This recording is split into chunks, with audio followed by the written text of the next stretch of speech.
person coming. Ash and Kitty. Ash was driving, so I don't know if Ash is making it on tonight. Kitty, that's right, Kitty is being a peacekeeper. That sounds terrible. Hi, everyone. Hello. Hello. Hello. The peacekeeping has been completed. I think so. I get nervous sometimes. Or just outright war is broken out. You never know. No. Could go either way. I think There's only two ways to resolve peace. I have Alright. a kitty on my lap and all is well. Awesomes. Kitty, I don't think I've seen you. Wait. 1, 2, 3. Somebody is not in roll 20 yet. Oh, I should get Sin? in there. Yeah. Yeah, no, it's just I'm still setting up after everything. Oh, no problem. Take your time. I'm just get nervous. I don't want to get caught up in any trouble because I like this apartment. Fair deal. Mm-hmm.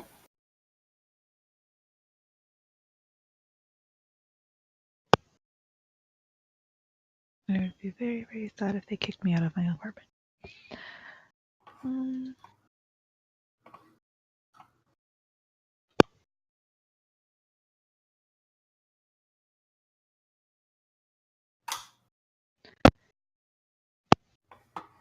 Oh, I guess that's an immediate question.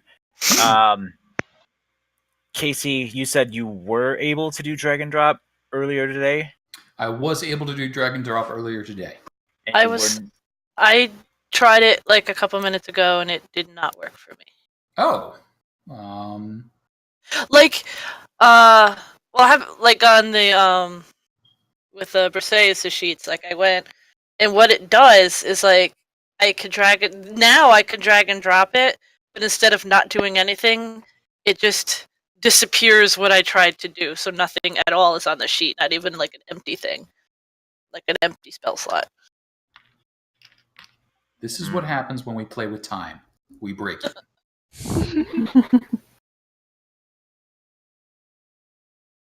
Leveling. So on that note, is everyone's sheet behaving as far as they know here? Let's see. These should be all fresh and updated and new and shiny. I haven't attempted to add anything to it, so no. Yeah, I haven't done anything with my sheet on roll 20 yet either. Drag and drop, okay. Okay. Cool. It's like I finished him, as far as I know, so I haven't added anything. Okay. So we'll start off there. Does anyone have any care gen questions remaining? Things that they wanted to do, run past us, weren't sure about, etc. I do have a question. Sure. Are these sessions like visible to guests or anything like that? So Sin and Kyle will normally be running these on Twitch, so they would be streamed on Twitch, so Okay. they would be visible there. Okay. People wouldn't be able to see your sheet, only what they see. Okay. So they see Whichever character they're. It's most of the time going to be mine. Hmm? So you'll see plenty of my character sheet. Is this But, one going to be streamed? This Sin? No, I was just going to record it since it's session 0 and everybody's figuring stuff out. I figured. Okay. No Just pressure, checking. ease My friend into was it. curious. That's all. So get all the cursing out of the way. I might edit it and put it up on the YouTube once I, cut off the end bits. Yeah. But that's one of the reasons that I rarely call people my name, because it's easier if I just call you by character name, and also provides you with some level of anonymity. You can call me by my name because I don't care. I'm old. Let's see here. So any other... so basically, as far as that goes, streaming tends to go to twitch.tv/Captain Reboot. And tends to stream there, sits there for a little bit, gets moved over to YouTube. Sin edits it, makes it look awesome, and carry on from there. And usually that does get announced on Twitter when we do streams, so there may be people watching. feel free to keep twitch.tv open on your other screen and you can see the chat. Usually I can't keep up with all of that, so I don't look at the chat until somebody says, hey, Casey, you should look at the chat, and I look back and something really funny's been said, then I lose it for about 10 minutes. So that's a thing that happened. Thank you, sir. Yeah. Let's see here. Roll20 is using Roll20. Discord's using Discord. While we're playing the game, I'll ask you guys if you need my attention to use the whispers in Roll20, because I probably will not be flipping back over to Discord because I've got too much stuff up on my screen. I can never remember the Roll20. The Roll20 is Chat. /W, and then as you start typing somebody's name, it'll do a little drop down underneath, and you can select it from there. Okay. I need to copy and paste the thing and have it open on my other monitor because I rarely ever use it, so I never remember. And that actually brings up one of the technology questions that I had for you guys, and kind of roleplay question as well. Information that you guys would get individually. So if somebody casts an identify, if somebody does a survival, if somebody does an arcana check, that sort of thing. In most games, I just say what they find out loud because that saves a little bit of time of echoing by that person exactly what I just said to the rest of the people. I feel like this will be a teamwork kind of team where most things you find out will be echoed directly across. But if some of you might be of the shady sort, feel free to say now, hey, we'd rather be whispered, and then we can reveal what we would like and not. And instead of saying it out loud, you'll hear me tippy-tapping for a few seconds, and then you'll get a whisper. That could be a situational thing, too. Oh, yeah, if you whisper me something, I'll whisper you back something. But in general, if you say, hey, I cast Detect Magic, do you want me to say, oh, hey, that ring glows, that crown glows, and that big statue over there glows? Or would you like me to whisper you back, ring glows, statue glows, crown glows, and then you can decide to tell the people about the statue and keep the crown and the ring for yourself? I'm inclined to say open by default. If you want it to be possibly secret, then we can whisper you. I think that makes sense. Sounds good to How me. does the swearing work? Yeah, so-and-so is going to cast Detect Magic, to you as a whisper, so nobody else knows they're doing it unless they, spot the casting. Oh, no. I mean, how Something does like that? how does sure. it actually work? So on the if you hit the little site. chat icon, Uh-huh. and in the lower right-hand corner, if you type a /W, and then start typing the word Casey, it'll see a little drop-down. You can hit tab, and then you say, hi, Casey, or whoever, and then hit enter, and it'll send it to him. Okay, cool. And that's the whisper feature there. You can also whisper GM, which is the game master, which would go to me, or Casey, either way. Okay, cool. I'm still learning, so. No problem. Similarly, if you want to secretly roll something to me, if you look up in that Roll20 chat in the green, I think it's got the instructions there. It'll have the GM roll option, which secretly rolls dice to me just so you and I see them, not anybody else. So if you want to do something sneaky, that'd be the way to do it. Okay. Worst comes to worst, just ask and we'll figure it out. Cool. It won't be obvious at all that you're doing something secret. You're like, how do I whisper? There you go. So we're going to be playing through Tyranny of Dragons, which is Hoard of the Dragon Queen and Rise of Tiamat. Hoard of the Dragon Queen happens to start in a town called Greenest. You guys all happen to be from Greenest. Coincidence? I think not. I think this is the funnest way to get a party together we've done ever. So hopefully that works out for you guys. You come primarily from the orphanage, the Warren of Unwanted Burdens, which is run by the priesthood of Shar, an acolyte named Glumfellow Crows, a turtle, is who handles the young adults up to teens and sees them off on their way. The very young are handled by a pair of women, Linnane and Cuff, and they only keep you guys till you are 5 or 6 years old, younger for those who mature faster, before you get turned over to Glumfellow. Yeah, some of you are mature in 2 years, so they only saw you for a day. So there's some variance there. And if you arrive older, you never see Linane or Cuth at all. You go straight to Glumfellow. The upbringing is a little bit harsh, not cruel, but certainly not kind.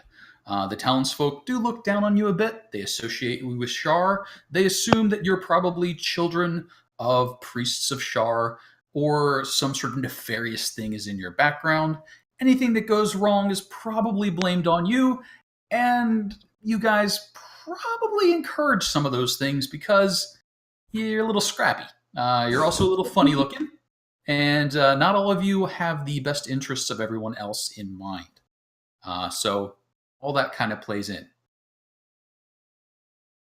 The town of Greenest, let's see if we can make the maps work.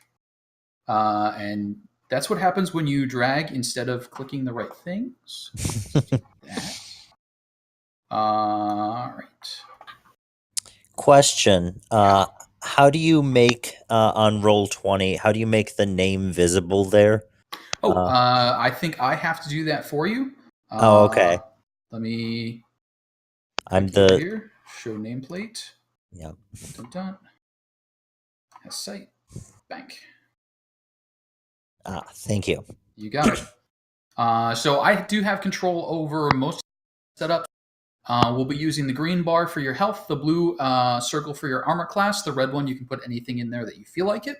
But usually that way I can show health bars and you guys have an approximate idea of how good or bad each person is doing without asking for the question of, I feel like I'm 26 out of 35.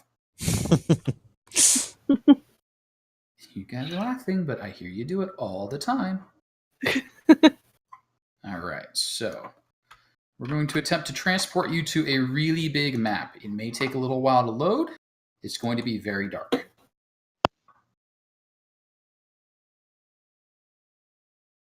It is a big map. Yes, that is a very big map. Okay. It is huge. So, Where are we on here? You're nowhere yet. Oh, okay. Okay, yeah, I was glad to know I'm not the only one who's searching around for our token. Nope, you do not yet exist. You are floating through the ether.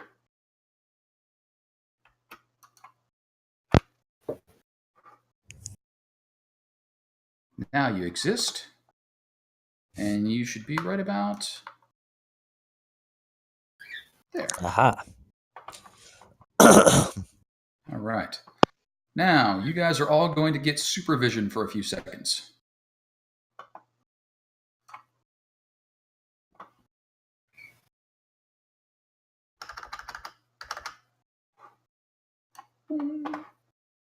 By the way, I seem to have control over the Dusk and Talay's icons as well. That is very possible. I have not yet gone through and done missions because I wasn't sure who grabbed what. Okay. We will get that all straightened out. Gotcha. Wanted to make sure. This is a mighty map. Wow. This is a big old map because this is the whole town. And as I do this, if you guys, once you see everything light up, could do me a favor and scroll so you get to all the corners of the map. You don't have to move your character around, just have to scroll so the screen sees it.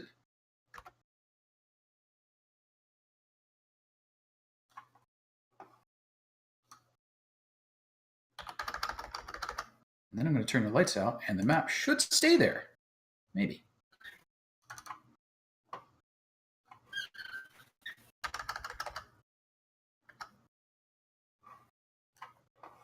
I do have some sort of weird shadow thing going on. The upper It looks left. like I it's raining think shadows. It looks like there's shadows cast by the other characters. What is that? Is a cool effect. What is that?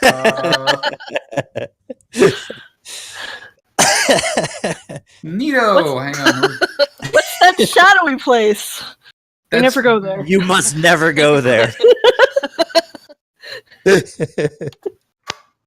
So So as that happens, let's drag a light source over there. Tarrasque Although graveyard. that's a weird place for it to begin shadows, like the 100 feet between us and there, no shadows, but then the shadows start. Is there something on the map over there? That's Not that I'm shadows? aware of, but that doesn't mean that there isn't. So let's Yeah, there's see. some dynamic lighting going on. What is going on back there? There shouldn't be anything back there. I didn't put anything back. Oh, okay. Apparently, like a cat was walking on my keyboard. Is what happened. That is. There's just X's and lines everywhere. That is awesome. Let's get rid of that. It's helping. My cats love to help. They are helpers. All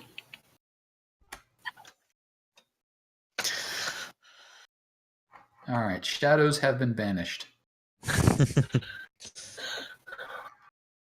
right, let's bring it on back here.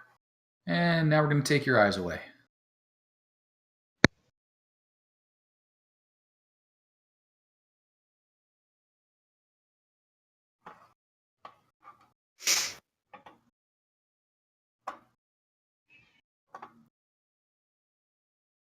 All right, and the point of this particular exercise is we do have the fancy dynamic lighting reveal turned on, which means if I did this right, we should still be able to see the map, but we would only see critters that are within our realm of sight. Ah. So the map should eventually start going a dark gray or a lighter gray for you guys as I blind each of you in turn.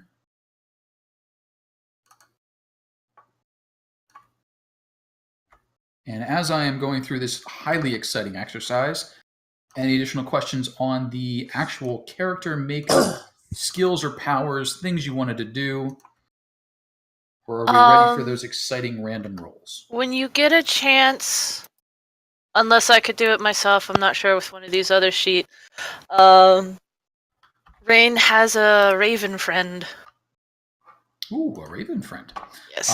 Is the raven friend a familiar raven or just No, a raven friend? it is a raven friend because he's special and he gets one at level 1.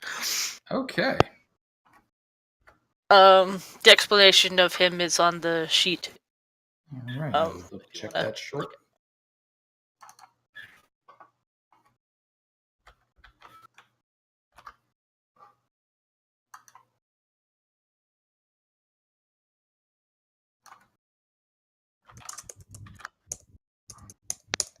All right, and everyone should at this point be seeing a bright circle around themselves about 60 feet out, and then it gets dim after that. Does that sound correct, everybody? Yes. Yes. Yep. I see more than one circle. Should I? Somebody might be emitting yes. light, and that's okay.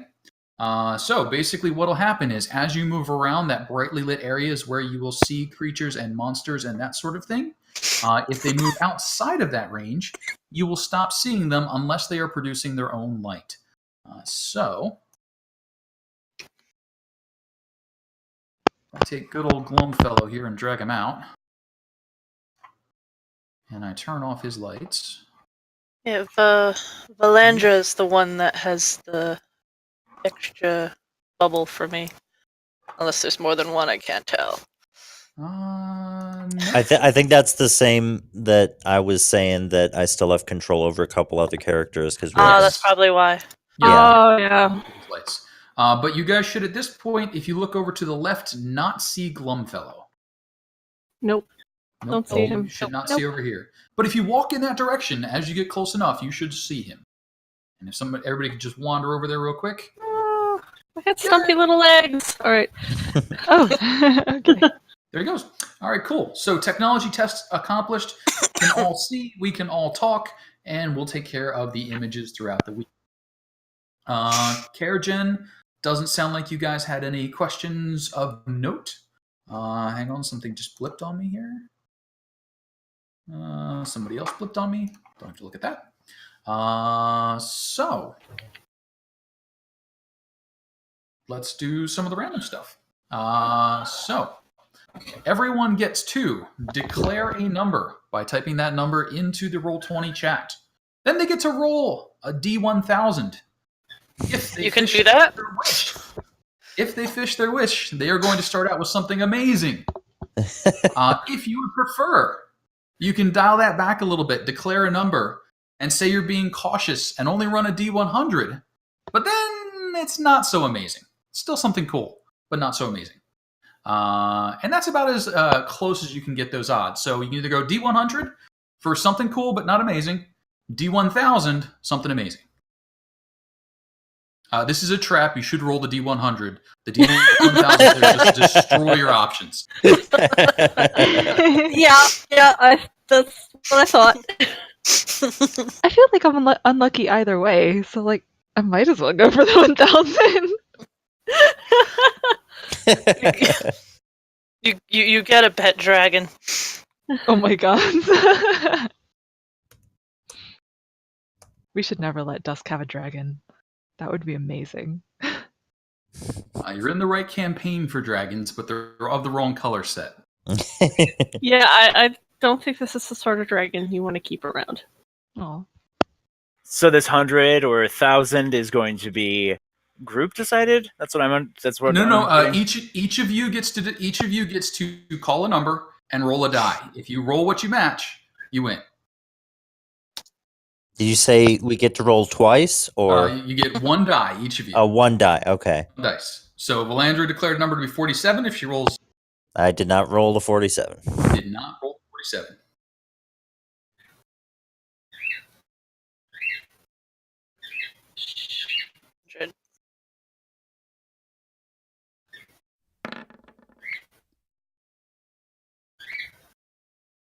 Oh, so close.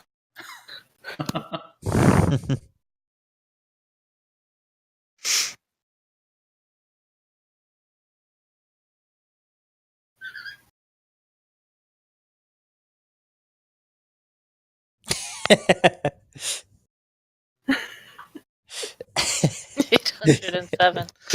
807. No! So I wasn't expecting it to land anyway, but still.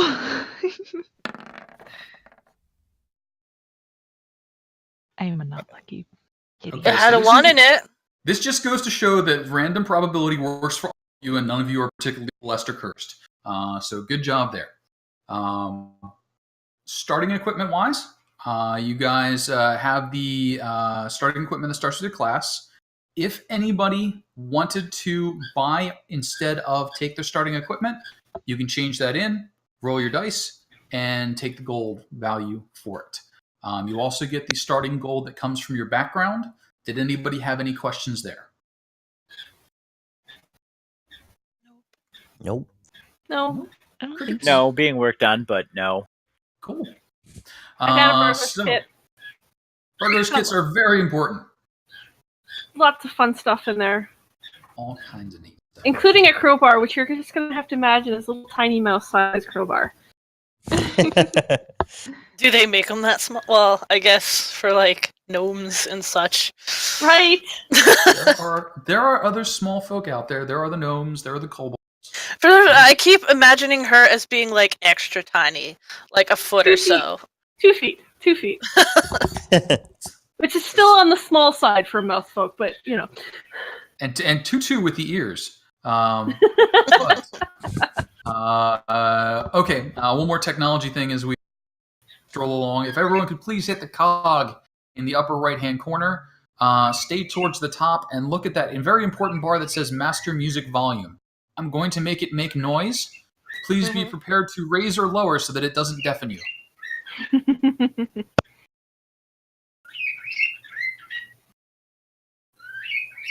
pretties. Yes, those are my birds.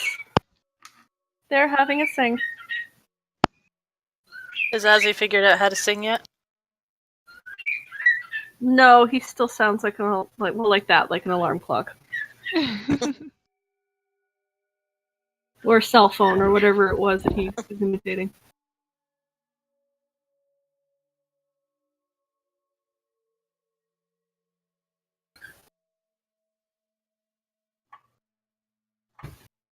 All right. Spooky music playing in the background. Mm-hmm.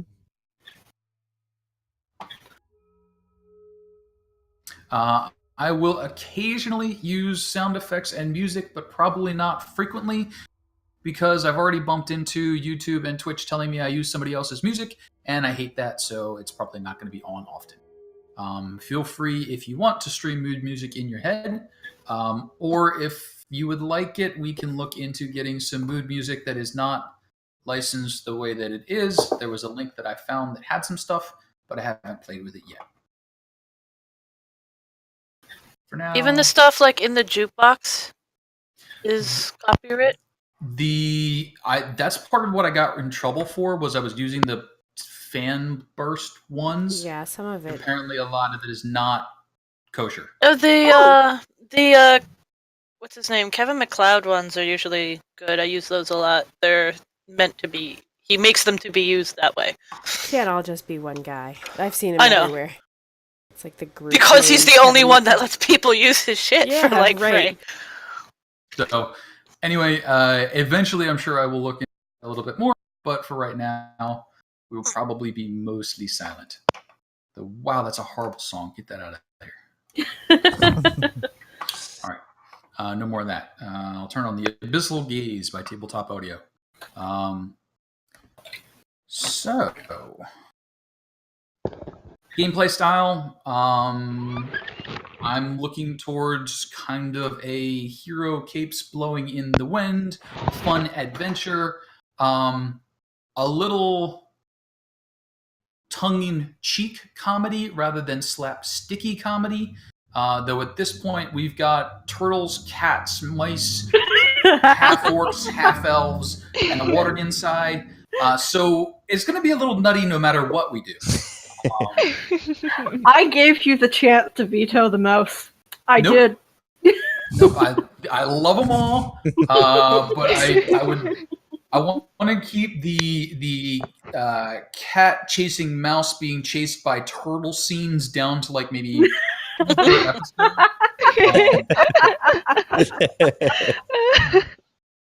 Just because. But I figure, if you see a funny joke, enjoy a funny joke, throw the funny joke, we'll all laugh. It's a good time.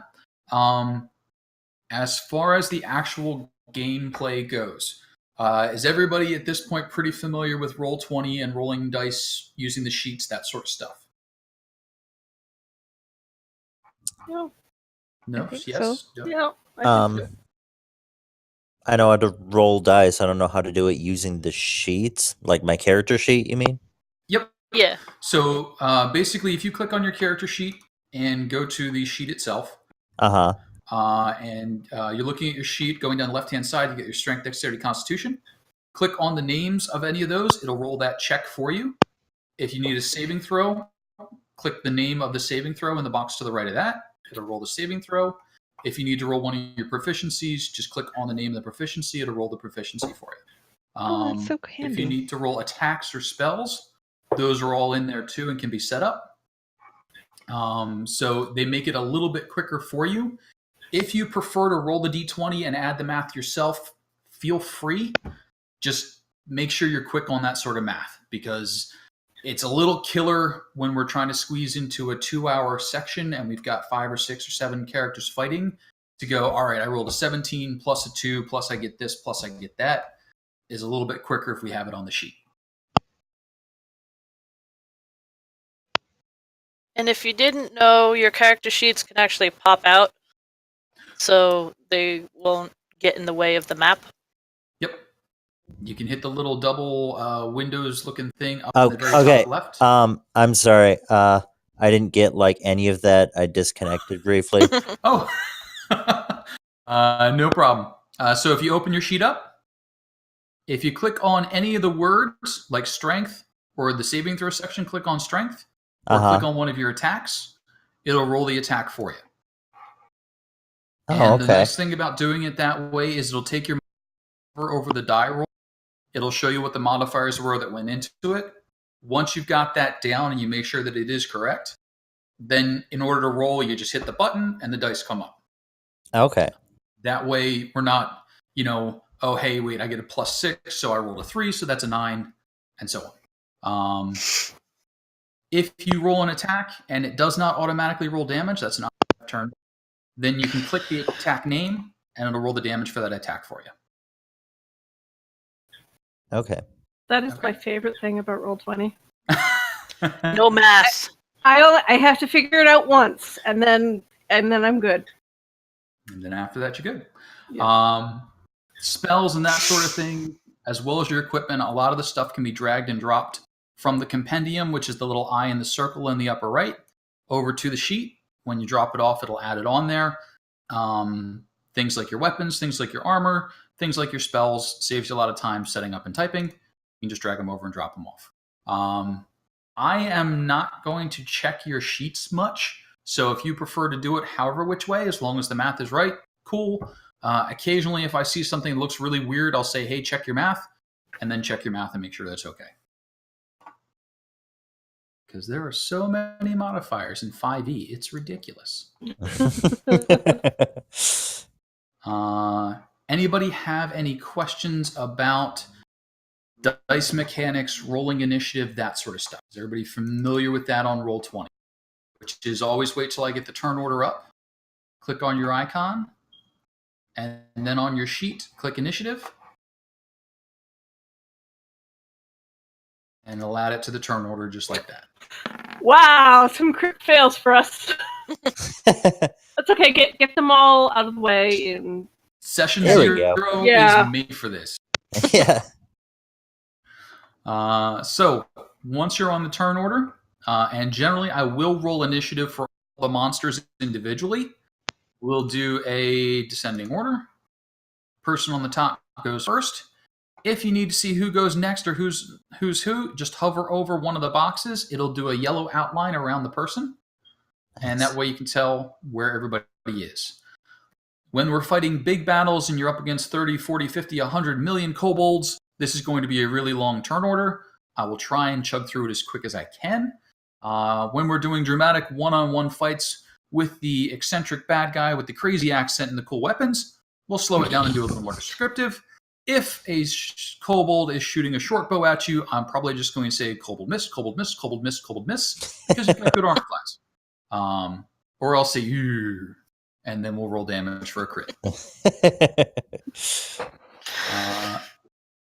As far as the combat goes, we're going to... Yeah, it's fine, Sin. As far as the combat goes, we're going to go with the lighter version of the strategy for D&D combat. So we will not be using flanking. You can use your help and assist in that sort of stuff.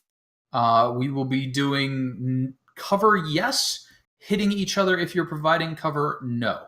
So what that means is if you're behind half cover, you get a +2 to your armor class, but it will not hit whatever you are giving, whatever's giving you cover.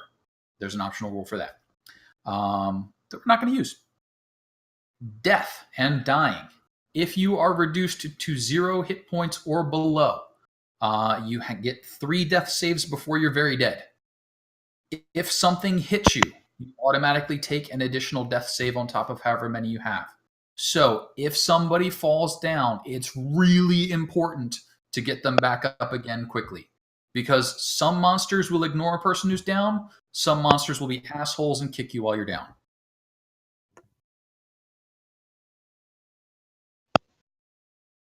Once a person falls down, they can be picked up with a simple object interaction and carried around. So if you don't have healing capabilities, you can pick up a dead body and run away with it. Or a dying body, who knows. Occasionally monsters will be buttheads and pick up one of your friends or who's unconscious and run away with them because monsters are monsters. Good so far? Yep. Coolies. Let's see here. Range and lighting. I'm going to be using the ranging mostly like this. When you guys are in enclosed spaces like caverns and that sort of thing, you'll only be able to see as far as you can see. We will be using the dynamic lighting so that the map will stay revealed. but you won't know what's going on around the corner because you can't see it. We'll get into that a little bit more as we step forward. So,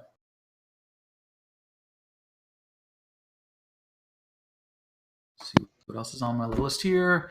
Everybody be nice to each other. Ba-da-ba-da. Everybody be respectful of each other. Ba-da-ba-da. I am not nice or respectful to anyone, but if I hit a sore topic, let me know. There will be blood, there will be dying, there will be that sort of stuff, but particularly graphic in the adventure. I don't think we'll hit anything that anybody has a huge problem with. But if you just happen to have had your favorite horse disemboweled by wolves, and we get to the point at which a horse is disemboweled by wolves, feel free to say skip. We'll move past it. Whatever is putting you in an uncomfortable position, feel free to let me know, and we'll jump ahead. There are a few details that are super duper important. If you have a horrid fear of 5-headed dragons, however, this is not the right campaign. All right. So let's talk a little bit about your characters. That's why you're here. You guys were all brought to the town of Greenest. You guys have all left about a year ago. But prior to that, you guys were together for a couple of years. The only one who's only been there for a year, 2 years, I think, is Waverly. Waverly, I think you're 2.5 years old? I'm 6. You're 6. I'm sorry, I had you way too young. Yes. Most folk are adults at 5. So adults at 5. Okay. She was really only there for, I think, for maybe 2.5, 3 years. Okay. She was living on the street before then as a small child, an even smaller, just small child. Itty bitty teeny tiny child. So Waverly, I think, is the most recent joinee, and the others of you, some of you have been there for almost 10 years. Some of you have been there since you were babies, I think. You guys did post up a couple of descriptions, and we had a couple of interactions with Glumfeld.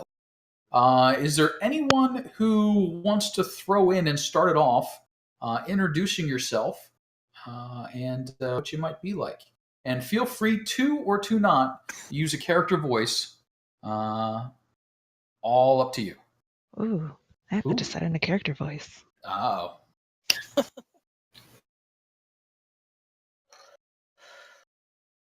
I guess I'll go first.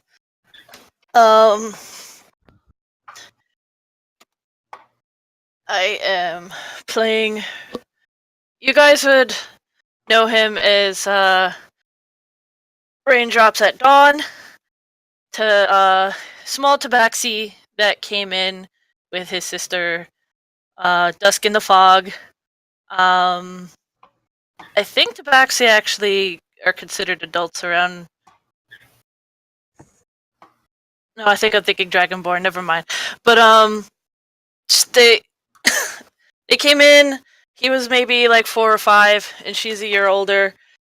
He is got to be big into the books and being really curious about learning stuff. He's the generally sort of quiet. He's the weird kid that finds like a dead squirrel in the backyard and has to go poke at it and look at it and just like learn all the things. As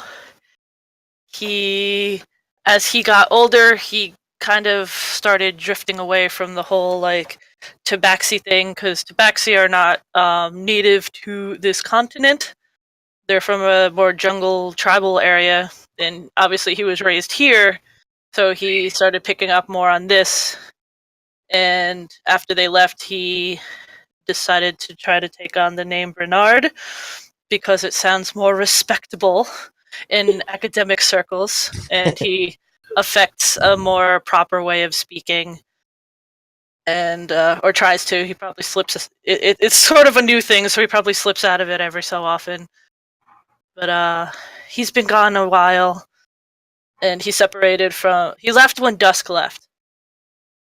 But they eventually realized that their goals were a bit different, so they decided to kind of separate for a little while and see how that goes. And they're meeting up again here after that time, since they're all coming back for this reunion. And in that time is when he decided to start calling himself Bernard, and he is coming back with a little raven friend. He is very fussy. He doesn't like being dirty. He doesn't really like spiders very much. That's all I have at the moment. Fair deal. Now, as far as everybody's going out and back, in my mind, you guys have been out about a year. You guys would have all kind of headed out around the same time. And one of the things about the Warren is you don't get to come home. After you're gone, they don't want you back.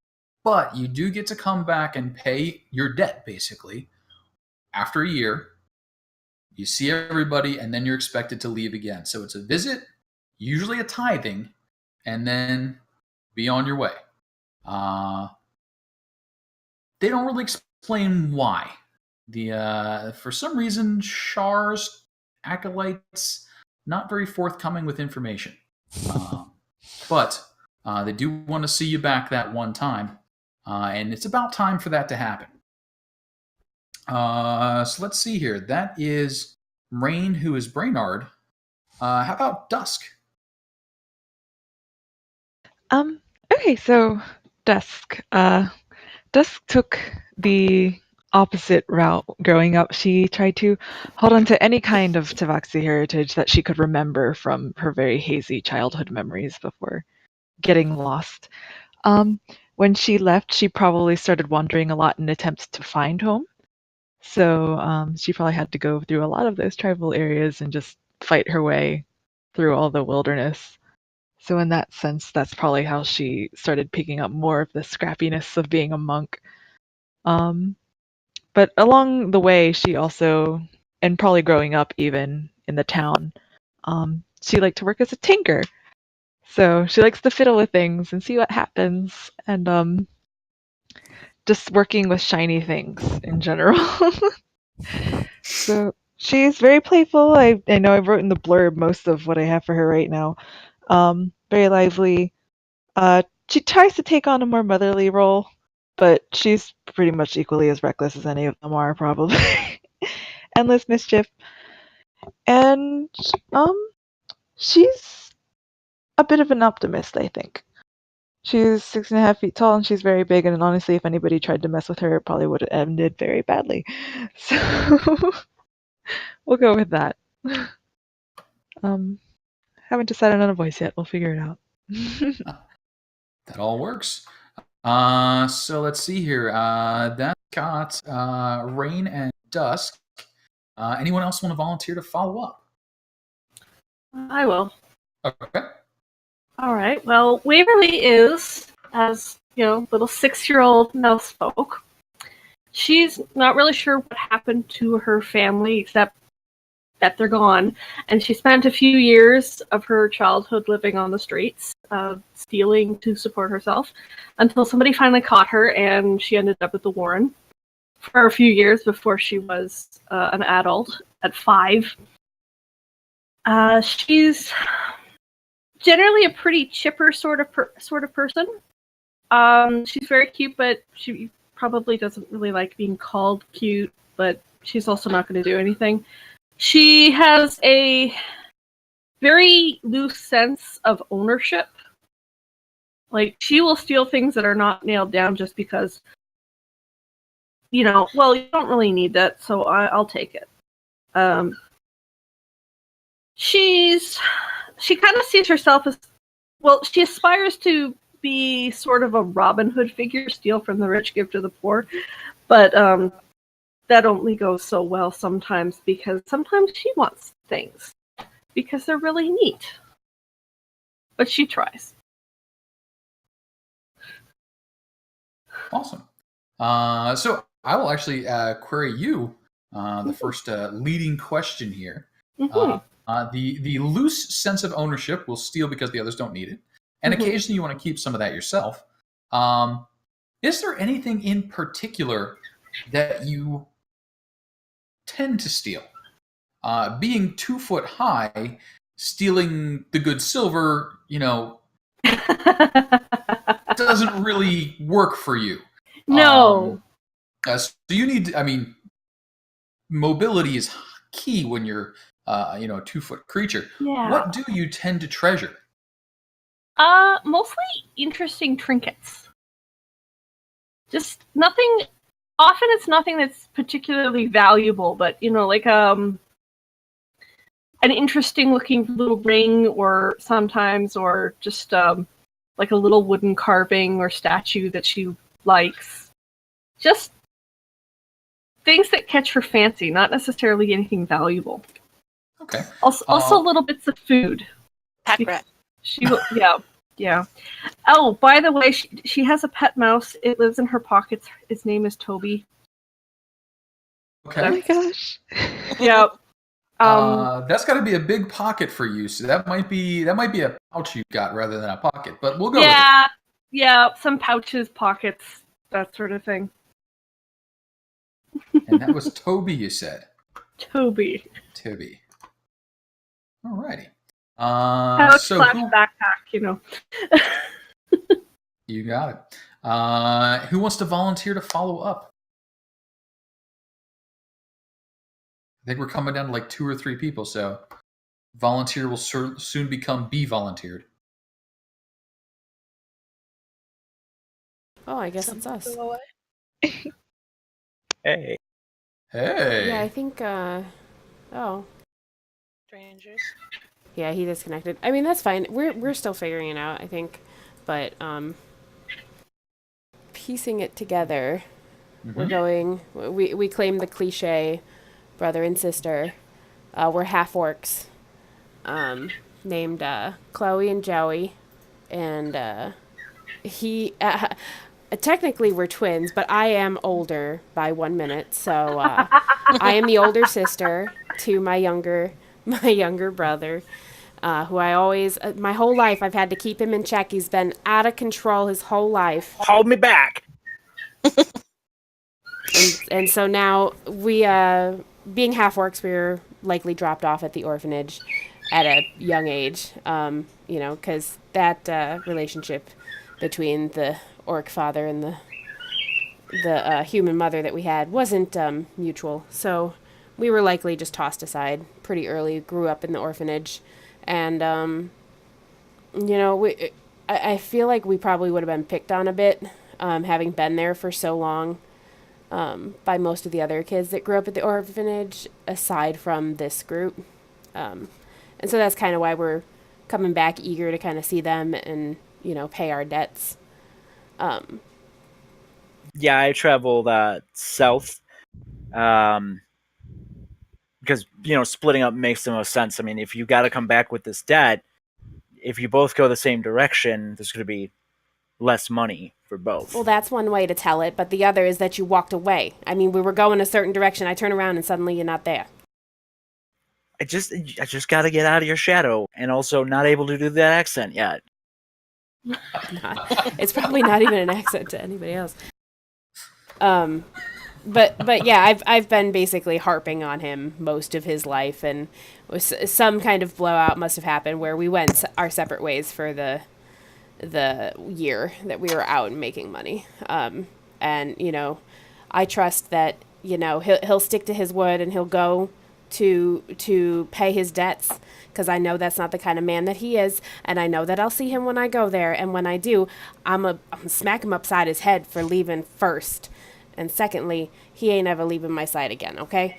Some shit happened to him. I don't know what it was, but I don't feel good, all right? Anyway, and so we both, our backgrounds are a little different from that 1 year, and we're still kind of just piecing that together. But I have a feeling that I'm going to find God. I'm just not sure which one yet. That is quite all right, and a frequent concern of clerics with the Pantheon. they have to choose from. There's quite a number. Let's see here. I think we've only got one left. You connected back up with us? Yeah, sorry. No problem. Hotel internet, so not the greatest. But yeah, so I'm sorry, the two I missed the last two there. Just what classes are you guys playing? Did I hear someone else was playing a cleric? No. Right now I'm just one level fighter, but I don't even plan on going towards cleric. I'm actually gonna multi-class in a paladin. Oh, okay. Gotcha. I wasn't sure about the talk about finding a god. Okay. Yeah, so my character is Valandra, who is a water genasi. I think that's how you say that. So her mother was a genie who at some point decided she just got bored of raising a child and left her behind. She was probably found by one of the other orphans when she was wandering around trying to be cheerful while asking about her mother at like 4 or 5 or something, which is pretty stereotypical of her, just being incessantly positive and cheerful, believing the best in everyone, even when, the evidence is totally against that. And she's, so she's a life cleric. I don't know which god yet specifically, but I will figure that out in the next week sometime. And I think she's the youngest in the group. I mean, probably not by age because we have a mouse, but in terms of in terms of being of age, she's a couple years till she's actually of age yet.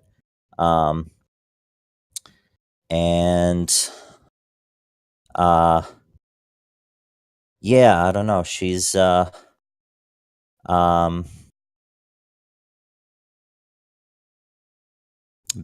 basically just everyone's innocent little sister, I think. Sounds good. All right. So the good news is I didn't hear the thing I'm concerned about, which is one of you might be playing someone quiet. Because since I can't see you guys, if someone's playing someone quiet and they're making that little shy, I want to talk now thing, I can't see you. So good news, you guys all have fairly bold personalities. So please talk. You don't have to ask my permission to talk. You don't have to ask my permission to even do rolls. If you feel like it, I'll just fail you if it's a terrible roll. So don't worry too much because of the time constraint about saying, can I roll Arcana on that? Just roll Arcana, tell me what it's for, and we'll figure out what happens. Worst comes to worst, I'll look at you and say, yeah, no clue. That sort of thing. Fireballing someone is a fairly aggressive act. You don't have to ask permission, but expect someone to burn if you do. So that sort of thing happens. Glumfellow has raised you guys up to the, we're going to say, best of his ability. He's a little slow, but he always tells you, you've got to take, or you will lose. So you were raised on the ideas that you've already lost. You've lost your parents. You know that. Now you need to learn how to take so you don't lose anymore. And contrasting his rather glum outlook, he has that name for a reason, are some of the other people of the town. There is a cleric of Chauntea who does invite you guys to the services, does provide you guys with some charity. Glumfellow doesn't really seem like he appreciates that, but he tolerates it in much the same way that the cleric of Chauntea tolerates a acolyte of Shar living just across the way. So you guys have had that duality throughout your entire lives as you were growing up. Primarily, though, you kept to the Warrens. There wasn't a whole lot of friends outside of your Warrens orphanage. Most of the other kids don't want to hang out with you. And since the kids from the Warrens don't stick around, your marriage prospects are kind of slim. So I know you were all very concerned about that. Occasionally some of the village kids, they enjoyed the whole bad boy, bad girl aspect you guys had, but not so much that they want to get too tangled up. Any questions about your childhood, youth, getting you guys up to this point? Interactions between each other that you wanted to sort out? Who fought who won? Who was it that really broke the cookie jar? It was Valandra. She's very clumsy. Fair enough. Waverly would never have broken it. But she didn't lie about it. She admitted it, so. All right. As far as next session goes, what we'll basically be doing is kicking off with the start of the session. You guys have been out for a year. You're on your way back. There's only one real road that you can be taking, so let's take a look at the Sword Coast. Come on over to the Sword Coast with me. Maybe. Very naked Sword Coast. Yeah, it's like, where'd you get a map with nothing, no names on it? This is called the Magic of. I bought the module. Oh, it has one.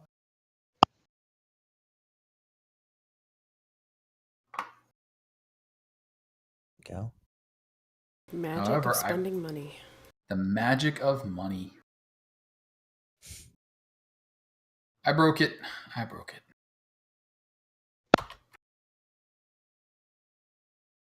Oh boy. I unbroke it. Yay.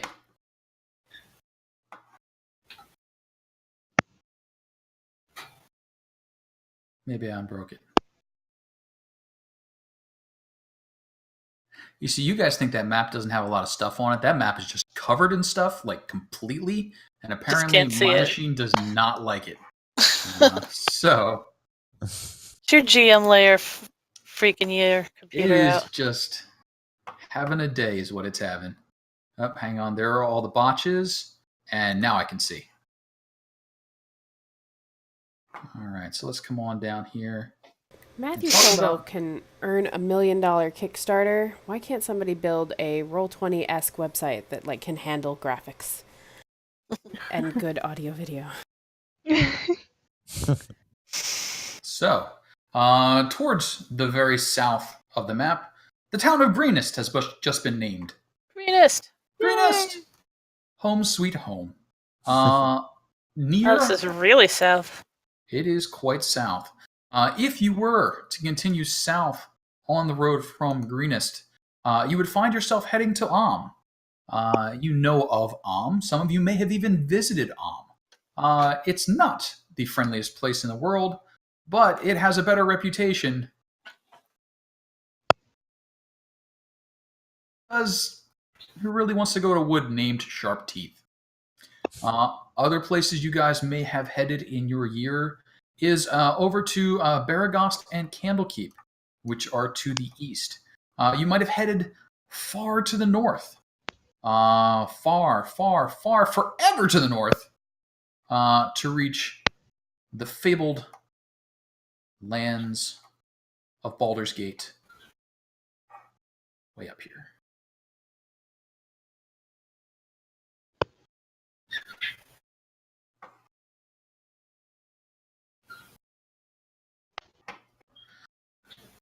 Is there anywhere that anyone would like to note that they have been? Oh, I definitely returned from Crane very likely was in Baldur's Gate, because I don't think you could really get into Candlekeep unless you have a really expensive one-of-a-kind book or some such thing. It's not quite that bad, but you do have to have a little money, have a little reputation. Would you think you have either of those things? No. Okay. You probably would have tried, and they just, shoo.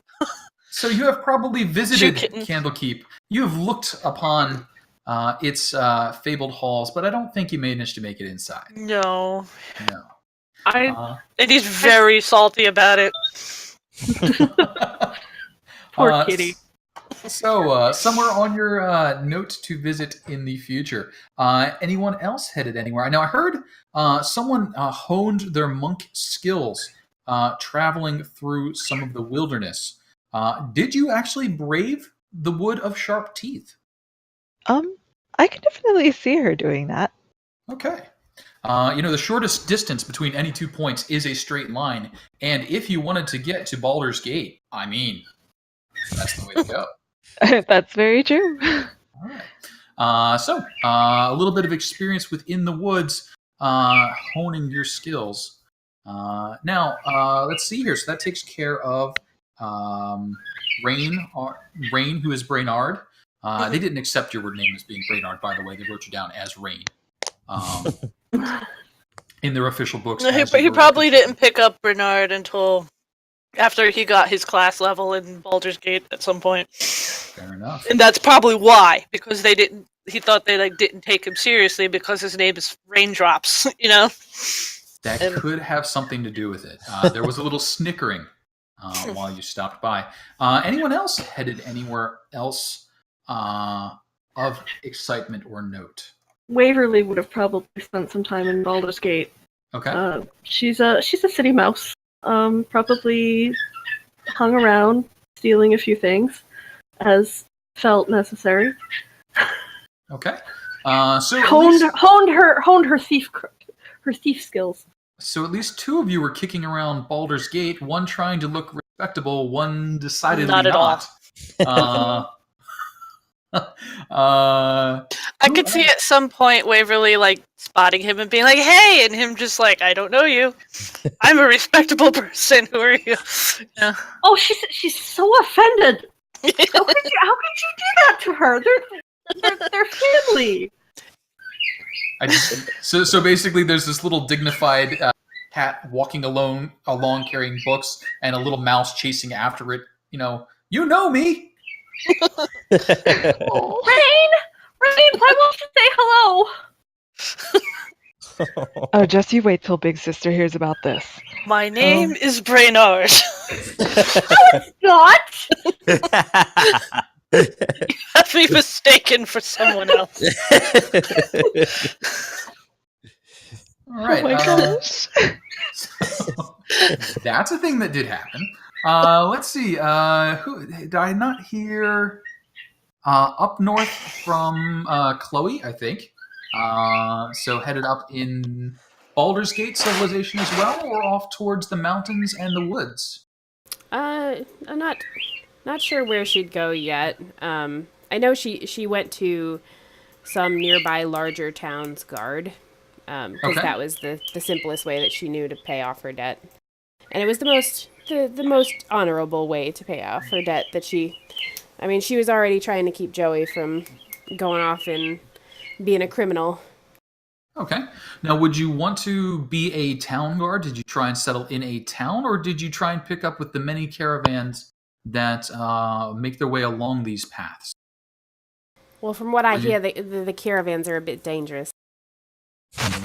They are. So, I probably tried to find a larger town in need of some scary bouncer-looking kind of help.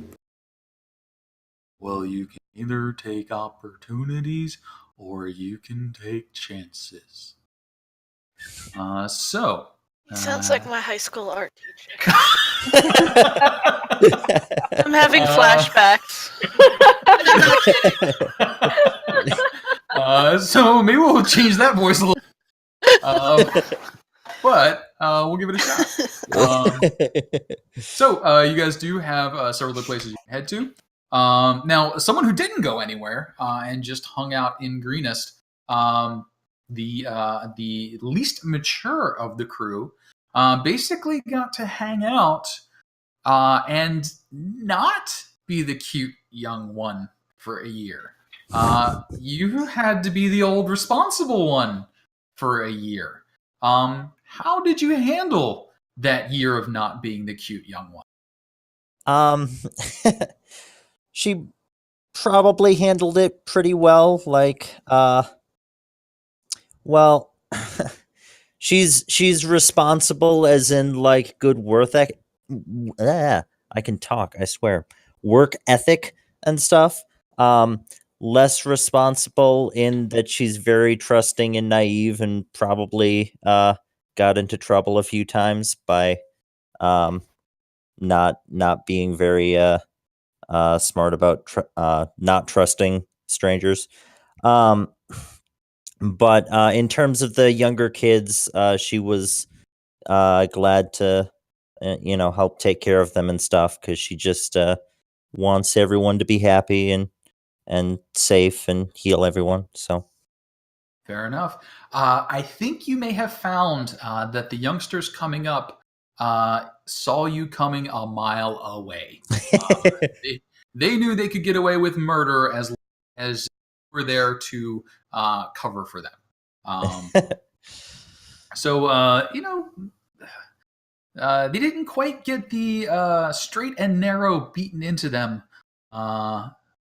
the way some of your friends did. But there you go. So let's see here. Anybody I'm missing so far? I think I've got everybody but Talassi, who's not on. Let's see here. Waverly up in Baldur's Gate. Rain up in Baldur's Gate.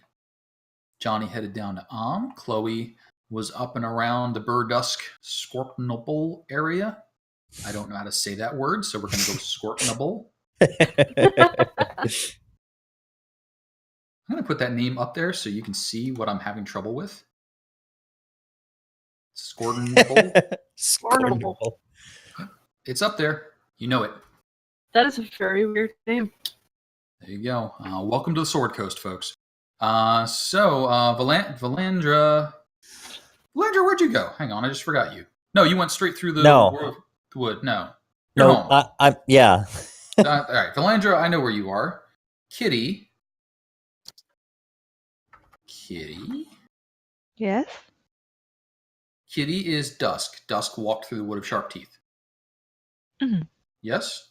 Yes. Yes. Okay. I do have another super quick question. Okay. Where in this region would there be a larger population of tabaxi? It would not be.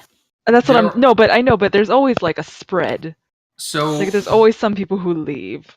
That sort of thing. The Sword Coast, the actual coastline, Baldur's Gate, Daggerford, all the way up to Neverwinter. Look, the Waterdeep. Waterdeep. Well. Those would be the places where you would encounter more tabaxi simply because they can get there easier. Tabaxi are going to be coming from across the water. So places like that are where you're going to find them. The nearest place to you is going to be Baldur's Gate. Hi, Ash! Hi, I am going to be driving home. I'm on my Bluetooth, so if I don't say anything...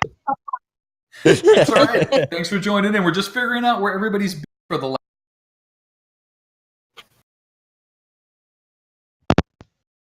So... Okay. So that just gives Dusk more reason to go to Baldur's Gate because she wants to learn more about the tabaxi.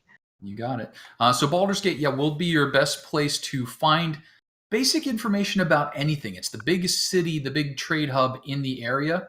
Candlekeep's a great place of learning, but it's kind of stuffy. Not a lot of trade happening there unless you happen to be a scholar. And heading to can be dangerous if you don't have muscle or money behind you. Question: what's the scale here? Like, what are the distances? That is an these places? Excellent question, and I'm really hoping they give me a map scale here. Maybe they do. Maybe they don't. Ooh, that's fun. Okay. Oh, fancy. That was 300 miles. Diagonally, like a straight cut. is 335 miles between Baldur's Gate and Greenest. Oh, this is fun. I like this. So, thankfully, my players are smarter than I am and figured out that.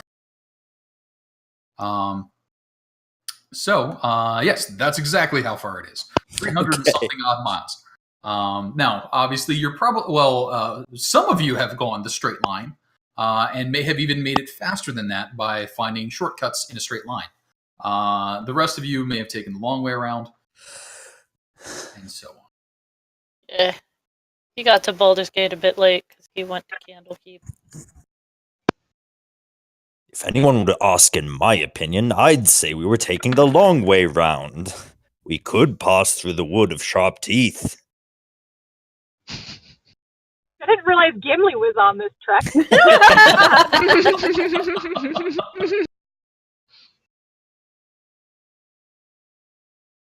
All right. At the start of next week's adventure, you guys will be returning home from your travels.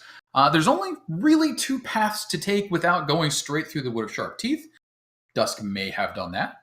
But more likely, you guys will be coming either south on the road, having come down from Baldur's Gate, swung near to and then head up north to Greenest, or taking the road over to Scornable, down through Bear Dusk, and down to Greenest from there. Most people prefer to travel the coast way. It's considered to be the more civilized route, but you can go either way. You will be arriving at around dusk after a full day's travel. You will have your full provisions pack, etc. Please make sure you make notes of any special stuff that you want to have. You will have plenty of opportunities to do shopping. So if there's any oddments or items that you would like to pick up with your starting money, you will have had the chance to do so. Chloe's probably arriving a little hungry or possibly lost with a 7 on the survival check. Yeah, seriously. No idea what I'm doing out here. Take your time. Any questions on that?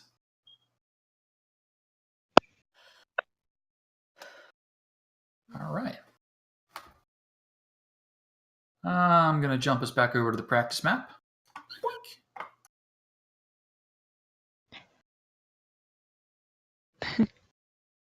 Every single time I see some sort of loading message, I have the urge to read it in, that pleasant robotic voice. Feel free. If you want to be officially in charge of vamping to fill dead air, you can have that responsibility. I have no problem with it at all. A real quick way things will look. Where to go, monsters? If you see this, you're in trouble. Uh-oh. Yeah, that looks bad. What is it? Run away. It's a dragon. It's a dragon. Okay. So let's see. Let's grab something a little more reasonable here. Let's grab 1 or 2 of you guys. Tokens. All right.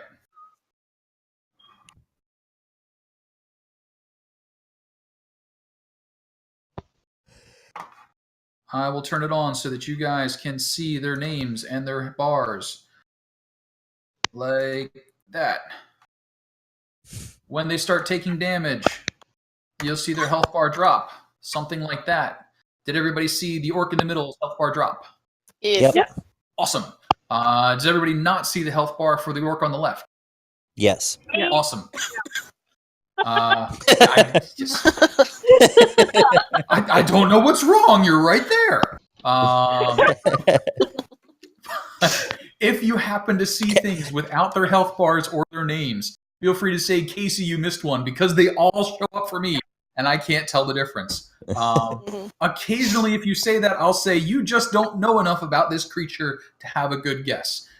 Things like kobolds, things like orcs, things like people, you'll usually know. Things like the captain of the guard, you might not know because you may have never fought a captain of the guard and know he knows how to duck. He has a few more points. Things like adult black dragons, I might not show you the health bar because I don't want you to feel depressed that you're doing not a good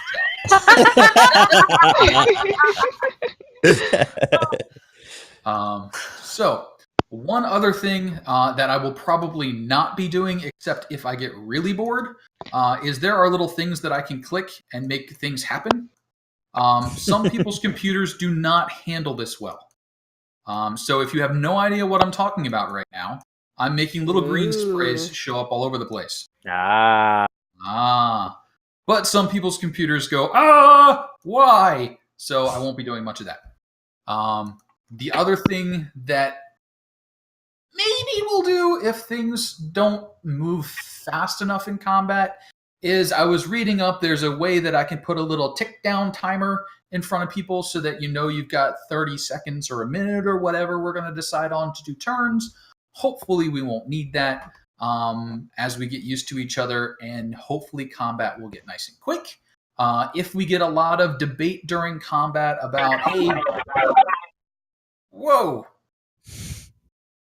That was a sound. the internet argued with me. All right. So, if we get a lot of discussion during combat that isn't really sensible in the 6 seconds that you have to talk and do something, then I'll start throwing the timers up just to give you guys a little nudge that, hey, keep it to, look out, they're on your right, clank. If you want a monologue, go ahead. Just make sure it's a good monologue, not, I woke up, I had some toast, a little butter on it, got a shower. That very important for your day-to-day life activities, but probably not combat, material. Any questions so far? No, cool. I talk a lot. I like the sound of my own voice. Please make me shut up by talking. You have so many voices, though. Yeah. I only have one. I just heard it really badly occasionally, so that.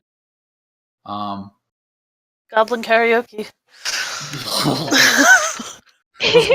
We do have a goblin karaoke, but there's not fuss in goblins. No, there's no goblins. There's fuss in the kobolds. And the kobold voices, that's so bad. So bad. So I will be practicing and trying to do some sort of kobold voice, but my kobold voice is not good. Maybe I'll find something that works better. If you guys do have a suggestion, like if you say, oh, hey, have you seen this person's kobold voice? I will go and listen to that and try and mimic it. I have not found one that I can make happen. But if you have a good example of a kobold voice, something you're like, the kobold right there, please tell me. If you can do a good kobold voice, I will recruit you to do the kobold voices. I'm gonna need. Sin, yes. Thank you, sir. Yes. Ooh, new token. Somebody is green and that's acid. That's not. That was not an intentional thing. Acid splashed someone. A few of the things that come up frequently during combat stuff. Spells and things. If a spell occupies more than half of the square, it affects the square. That means if something does a 5-foot cube or a 5-foot square, you can put it on the line between 2 squares and hit both of them. You cannot put it on the corner and hit 4 squares because it only occupies a quarter of each square. If you have a lightning breath or ball or whatever that shoots a 5-foot lane, you can hit 2 sets of squares by shooting it right down the line. We will generally go by what seems sensible. So if you draw a line like this and I go, okay, you're hitting both sides of the line, you say yes, cool. If you try and go like, I'm going to go down and it all between this orc and back towards the dragon, I'd be like, no, that's not how a straight line works. That should be fairly easy. Anybody have any weird and unusual spells or weapons or things that they're not sure about at level 1? Hopefully not. No. Cool. I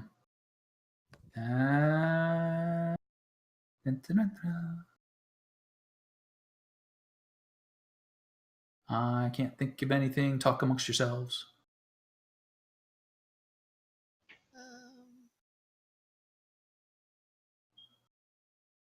I really want to make Dusk a Southern Belle. I think I'm gonna do it. I really want to.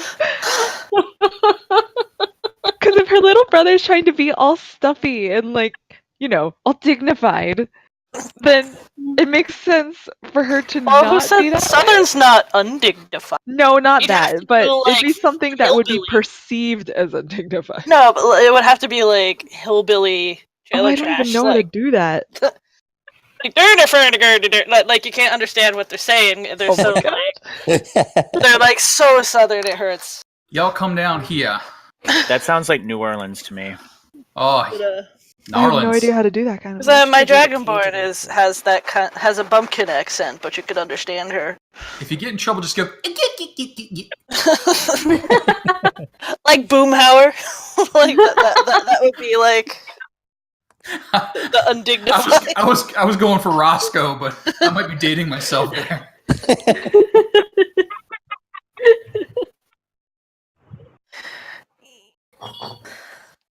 Now, whatever you settle on, Dawn probably slips into that every so often because he's trying not to be that. He's trying to reinvent himself. You're not helping. Yeah, I have no idea what Tabaxi accents would even sound like. Or if any. Oh, well, the purring, yeah. They're from jungles. Sound like trolls from Warcraft. That could work. Actually, that could probably work pretty well. Yeah, Mastica's mostly jungle-y, I believe.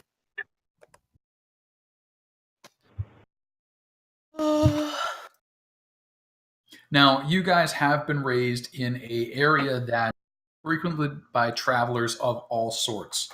And boy, I hope I unmuted myself before I started talking. Yes, I did. Cool. You've grown up around travelers. You've had the opportunity to pick up any sorts of accents you really felt like mimicking. Probably not going to mimic Glumfellow. For some reason, that's just not a popular they're like, hey, you sound like an art teacher, and he cries a little late at night.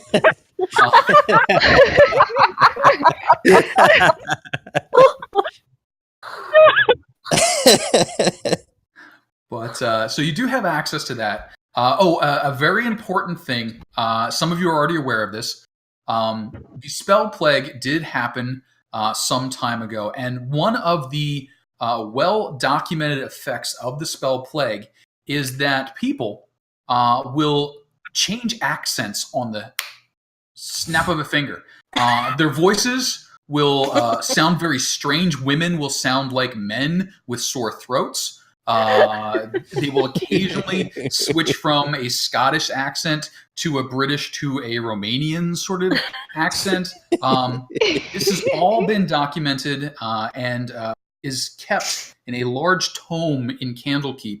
And as soon as you get access to that, you can check me on this one. So that is a thing. And if you happen to suffer from the effects of the spell plague, people around you will not acknowledge that because it's very impolite. No one wants to point out that you have the plague. So that's just something that happens. Okay. Don't feel bad about it. But if you do manage to find a voice, I'd love you to run with it. Have fun with it. I will occasionally make a horrible, horrible mistake on one of the accents that I think I can do but can't, and it will go away sometimes suddenly in a fit of cough. But that's that. Let's see here. So we got combat underway. When you back in, we'll give you the map so you can see the map. I'll try and do that, but I think you actually have to do it on your computer. Let's see here. We know what monsters look like. There are all sorts of handouts and things. I will be describing the monsters briefly and showing the handouts. If anyone has a question about something, feel free to let me know. I think everybody's played D&D at least a little bit or has some knowledge of the, sort of things are.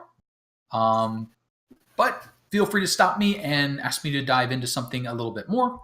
Or if you have a question about something, let me know. And I'll find somebody to do the exposition thing for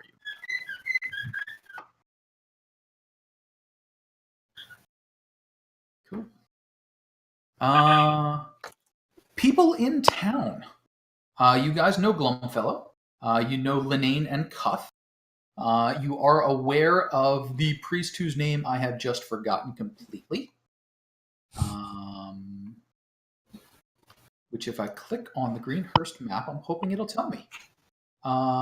There he is. Edion Falconmoon, half-elven acolyte of Chauntea. If you look over at your little sheet handout thingies, you should see the Greenest map. I am learning how to do all sorts of neat stuff with links. So if you click on Glumfellow's name, it'll open the sheet, and you'll see the stuff that you have publicly available for him. I will get more people added in as time passes. For those of you who have some knowledge of this module or D&D in general, you might suspect that something bad is going to happen in the town of Greenest. You will probably not be disappointed. So, all these emotions that you're building up, the attachment that you have to Linane and to Glumfellow, they may not make it. So, don't spend too long on the backstory. Now, you will have the opportunity to be heroes, but your first level, you're not very good at it yet.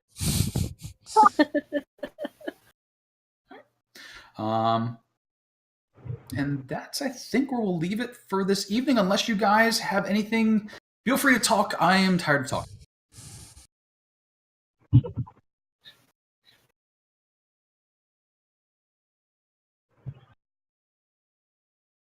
Careful, I'll start singing. I will.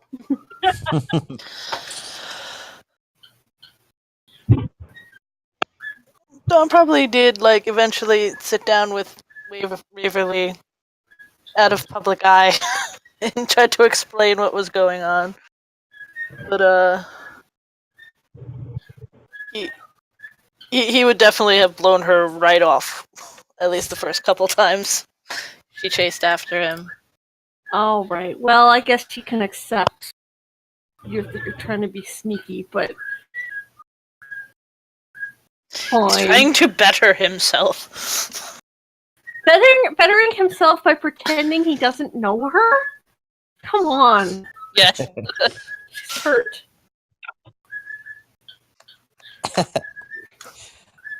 He's, excessively practical. I'm not sure how much, what, alignments are gonna come into, but he's some sort of neutral where, he will do awful things if it's for the betterment of whatever the situation is. I'm hesitant to say, evil, because he's not, entirely selfish, he's not entirely out for himself. But, whatever the situation is, whatever is the best and easiest course of action, that's what he would suggest. And Neutral evil. I guess. I don't know if he's entire because when I think of evil, I think selfishness. But it's he'll do the best for whatever the situation is, even if it's for other people. I guess I guess like the more I play him, the more it'll work out. It's definitely some sort of neutral, and he's too practical and too orderly to be any sort of chaotic thing. Okay. So either maybe true neutral or neutral evil, however it works out. But, So here's one of the litmus tests you can use. okay. Will the best thing ever be bad for you?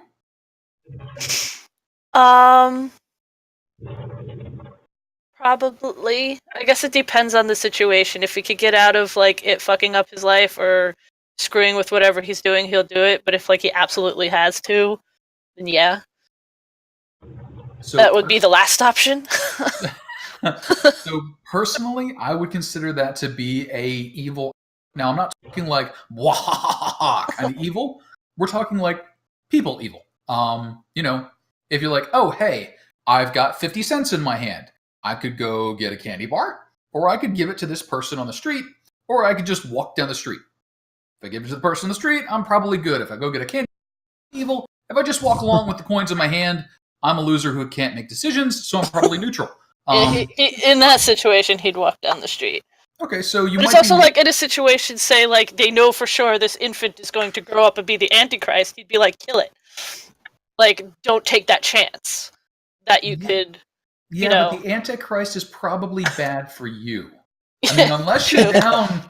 I mean, that's still a selfish kind of thing. And I will say this about alignments: please put something down on your sheet. Best I have test neutral. for you. I wasn't sure what.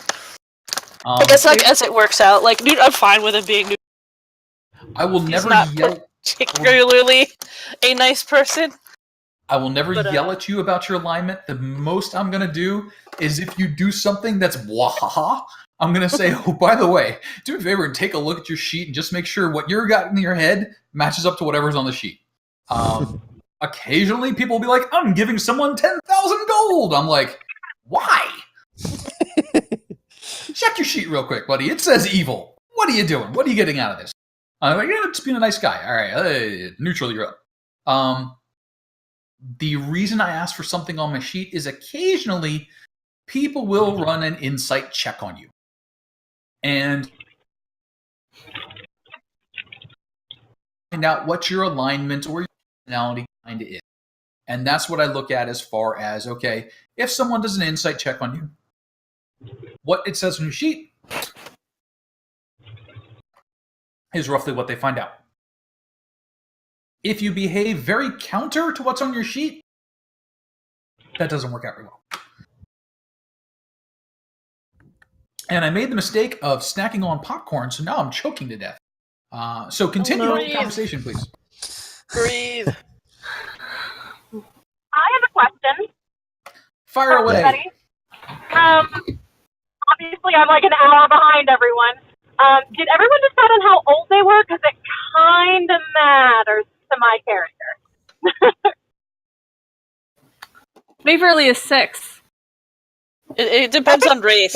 but that's an adult for her. So So for most of the characters, you will have been with them for somewhere between 6 and 10 years. Waverly being the exception, as a newcomer, only 4 years. And Valandra being young, maybe on the 8-year to 9-year mark. Valandra, I don't remember how young you got dropped off. I think I said 4 or 5, so it's actually been close to a decade.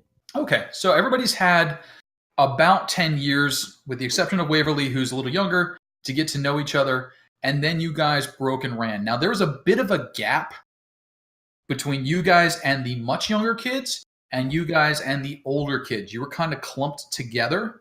So, Talays, you were in with kids that were a bit younger than you, because the ones that were older than you were much older.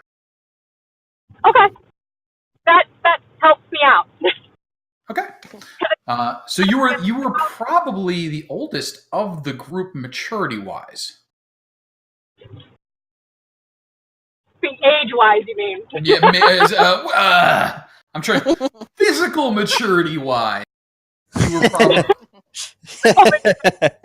She got boobs first. Yeah, I'm trying to be nice here, but yeah, she was rocking the rack first. But actually, well, yeah, probably. I'm just thinking the half orcs tend to develop quickly too, so Yeah, aren't they adults at 13 or something like Yeah, that? 12 or 13. yeah, they grow up quick and mean. But they're half orcs, so it might be different for half orcs. And for reasons, I know what it is for full orcs. Ahead. It's like 14. Yeah, I wonder why 14 that to is. 16. I wonder why. So yeah, in the 14 to 16 range. So you guys basically all had about a decade together. You were maturing at different speeds. Waverly was a late ad, but it's a little mouse. I mean, how are you not going to be like, "Aw"? I bet she was just adorable as a child. I'm thinking totally adorable, and presenting the little mouse to two cats. How could that go wrong? Dawn and Dusk are like, There's my half elf there to be like, this is your friend. You do not eat your friend. Friends, not food. so. Now, one of the things that somebody did ask was, how many times, if any, did you guys try and visit Linane and Cuth? And I will ask, is that something you guys think you did? I know Talace tried because she's a pain in the ass. She would have given Glumfellow gray hair if he had hair. He does have 3 hairs. 2 of them are gray. So, say it again? Both of those hairs are gray because of her. Fair enough. So Teleus is encouraging a nighttime raid on Linane and Cuth's house. Who else might? Waverly would have gone. I'm not sure she was ever with them for very long, if she was at all. Okay. But definitely she would have gone because she wants to know. She needs to know the things. Come on. Things are very important. Anybody else tagging along? Dawn might have only if he was dragged forcefully. Otherwise, I think they were too old enough to not have to have been with them. And he's like, but it's book reading time. I want to hide under the covers with a candle and read his books and hopefully not set things on fire. He's probably set things on fire with candles. But put a candle under the blankets. Okay? That's so terrible. But if Dusk dragged him or other people forcefully dragged him to get his nose out of books, then probably. But otherwise, he did not care. Who are these people? Why are we here?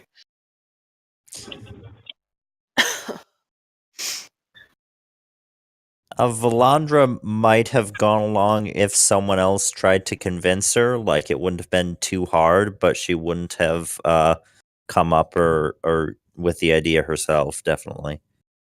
Talace is very charming. I don't know if you guys have seen her Christmas stat. It's ridiculous. And she's all about making bad decisions. And she wants you to come along. Okay, then Valandra probably came.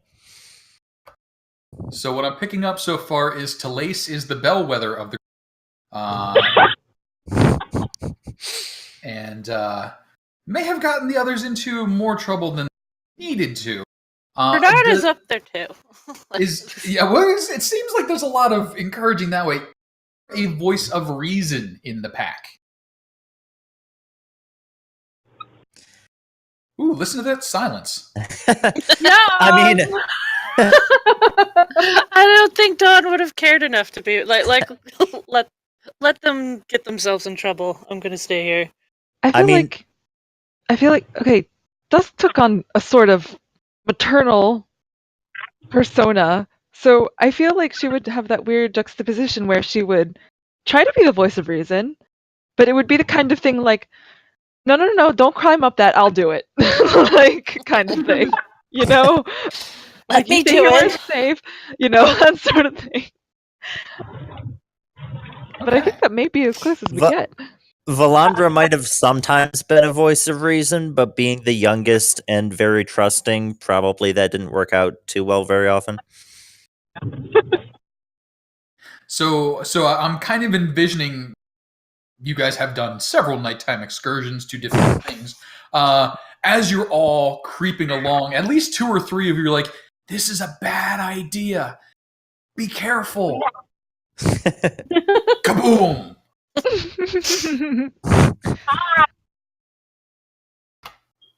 All right. I feel like the one time John that would have happened- definitely been the "I told you so." Whenever something goes wrong, you're like he didn't get dragged into it. You're like, "Told you." Not gonna stop them, but just be like, "That's a bad idea." All right, cool. I think I've got a good enough feel for everybody for what we'll be kicking off with. To give you the heads up, this is the introductory adventure for a first level campaign and is designed to pull in new players. So the first couple encounters you guys will face are a little basic. Don't worry, it's only a trap. I'm not lulling you into a false sense of security, except that I am, and then bad things will happen to you. But we'll see how that part goes. You will be encountering some monsters. A lot of those monsters will have very limited options to them. They'll be doing the same thing over and over until you dispatch them in some method. Did I hear a voice in there? I'm driving. People are evil. Oh, people are evil. I'm at the highway because it is raining and I have an old car, so I am driving below the speed limit. Fair deal. And the new Valandra. There we go. When we meet back up for the session, try to be on at 7 Eastern, 8 Central, because we will want to kick off fairly quickly. You guys 6 Central. 6 Central. You said 8 Central. Thank you. I'm really, really bad with time zones. I will usually get the It's first okay. thing I say right. The second thing is basically going to be nonsense. So yes, the right way around Central, and we'll be kicking off from there. I will probably be on somewhere between 10 to 20 minutes before that if anyone has any questions. After that, we'll kick off. If we do encounter a rules question mid-fight, mid-adventure, I will probably say something along the lines of, "No, you're crazy, it doesn't work that way, shut up and go away." I will probably phrase that as, "We'll take a look at that later. For right now, it'll work this way."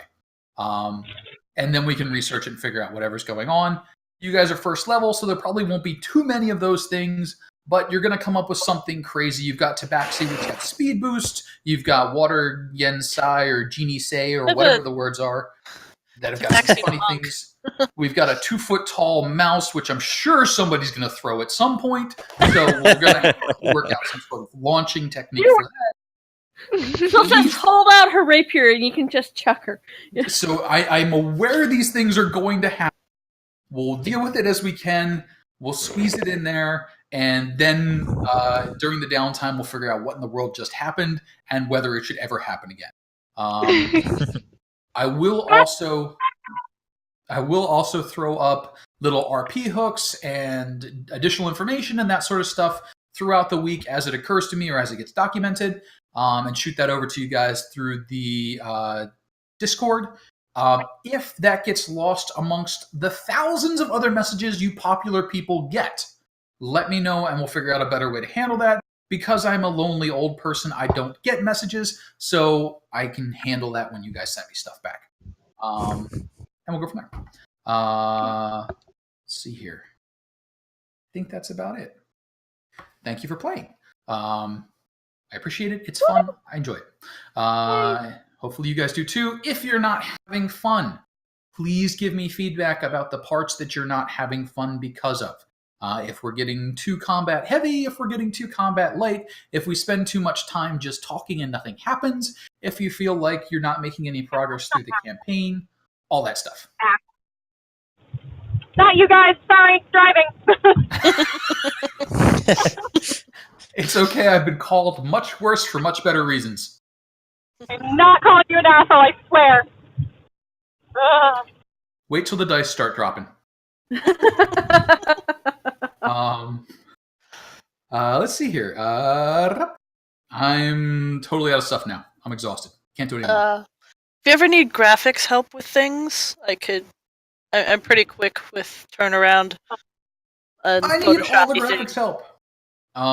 If anyone would like to volunteer to turn things into tokens, please do. Let's see here. Waverly and have very close colors. One of you needs to pick a different color. If you didn't hear me ranting about colors earlier, the little colors under your name, please pick one so I can tell your icons and your arrows apart. I just realized that a white arrow on this background is completely invisible, so I'll change my color. Yay! Bright green. I can handle bright green. And if whoever gets interested in doing the token, to make the colors of the token circles match those colors, that would be amazing. And that way I can help keep track of everything. I can do the tokens.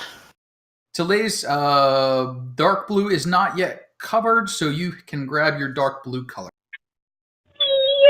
Or Dark royal blue's great. sapphire blue thing.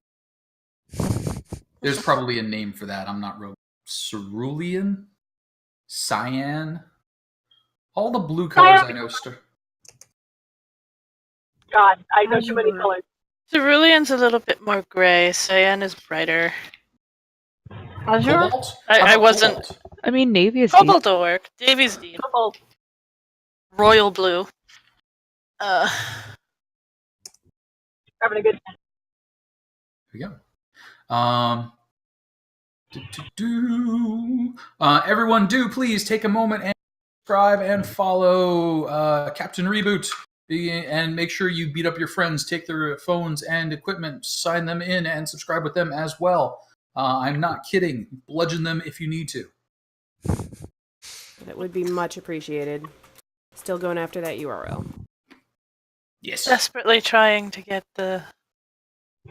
Then I can reference my funny jokes without having to remember all the wiggly words. And then I don't have to link things like that mess. Ooh, what's that? That's just the channel, isn't it? Yep, that's the channel. Oh, hey. Don't you recognize it? Our little Genasi player, have you picked out a picture yet? I happen to be looking at a whole bunch of pictures, and I found a couple you might like. I can send them to you when I get home. I did pick out a picture, but I'd be happy to look at more. That'd be great. Sure. Yay. It worked today, so that's what I did.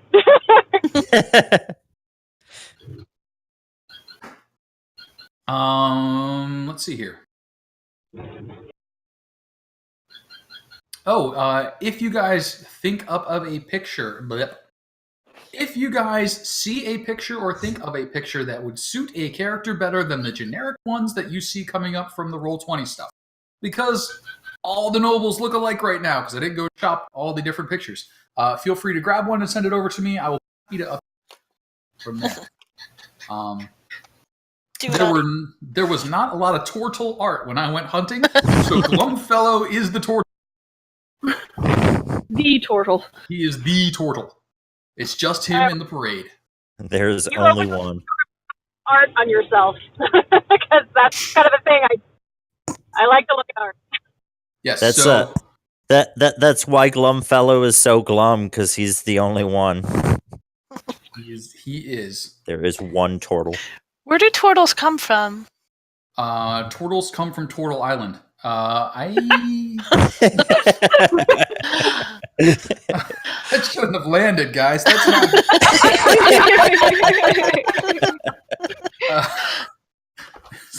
This is gonna go bad if that comes. They are indigenous to Southern Schult. So he He is aware of dinosaurs, is what Glumfellow is, but he doesn't tell you about them because he's not a sharing sort. That's terrible. Yep, he knows. You're not playing the druid anymore. I know. No more raptor for you. Yeah, in the game Athy runs for where I'm one for players, I am playing a druid who was raised by wolves, and her favorite shape right now is a dinosaur, so she can bite things. Because shenanigans. And Athy let me do that because she's awesome. I had to finagle a way for her to see dinosaurs, but it was escape from a traveling circus. Hey, there are many ways to get insight into the animals of the land. You could even hire people to scry for you. Last, the end of the school year last year, I had them, Jess and them, come in and we rolled 20'd with the kids that I played with, and it was just shenanigans. And one part of it was like the dinosaur leaping through the air, landing on a dragon, and it was just the best, just Dungeons and Dragons, the shit that happens just because rolls. Awesome. Raptor riding a dragon. I was on top of what was it, a 20-foot pole, and I could jump off. So it was perfect, and it worked, which was the amazing part. That is awesome. On the note of shenanigans, just because we have a mix of people who played with me and people who have not, I will encourage you to do any idea. So please do not judge my tone of voice as if it's a good idea or a bad idea. It's always a tarp. It is always a tarp. But that's how Izzy ended up wall running down that one hall in the beginning of our the Strahd campaign. Delicately traipsing across the caltrops. Yes, there have been a few ideas that have moved forward, despite that little voice in the back of your mind screaming, "This is a bad idea." But that's what half of it's about. Gods and goddesses, basic fare and pantheon. I'm not super worried about who's alive and who's dead in sphere. If you guys happen to become gods, then we'll worry about that detailed. But that's a lot of levels away. Yeah. Is it okay if we're not affiliated with any particular god? The only gods in the town that get a lot of attention in Greenest is Shar and Chauntea, because the two acolytes basically scare away anyone else who comes in preaching. Because I don't know if you've ever considered, seriously considered, what it would be like to have a 500-pound turtle standing in your way. Okay, you might have seen people kind of puff up their shoulders, throw out their chest a little bit. He's an actual round shield just standing there staring at you and probably not blinking. So it's very intimidating. And then, of course, you have his half-elven counterpart kind of peeking out from behind him, saying, you should probably move along. If you stay here much longer, he may fall asleep and on you.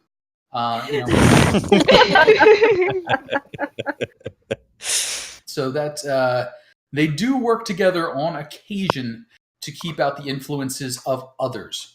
How about instead of lights on in my back window, you just cast me, asshole?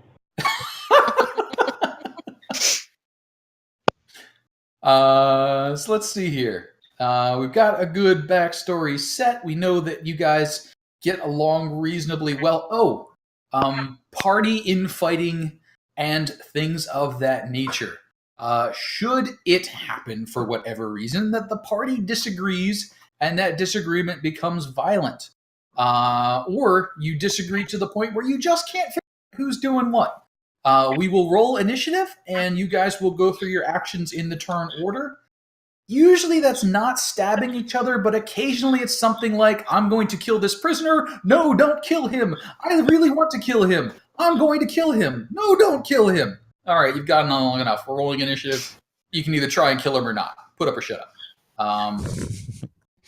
And that's one of those times where you should really carefully evaluate what you're doing, because it's probably a trap if the DM tells you to put up or shut up.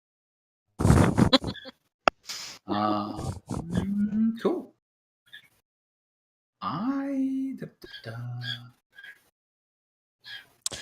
Casey, in terms of spell selection, are we going mostly base book, or like Elementor's Guide to Magic and Xanathar's Guide to Everything kosher for spells?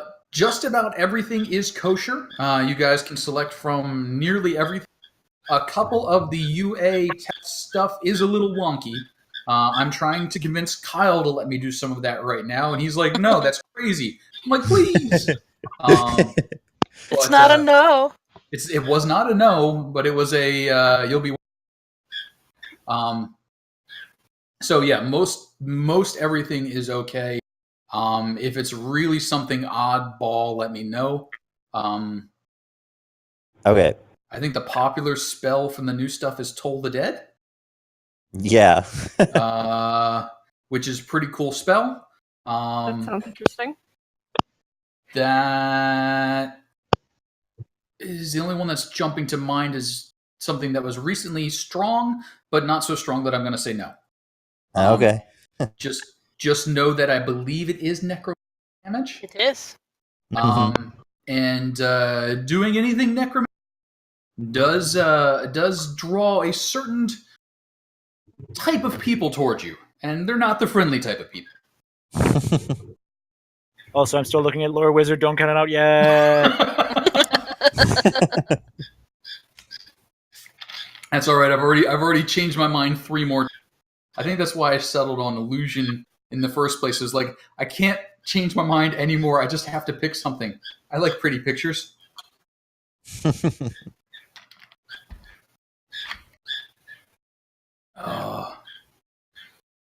And then I'm like, ooh, I could have arcane armor. You really need it when you're hiding behind trees, though.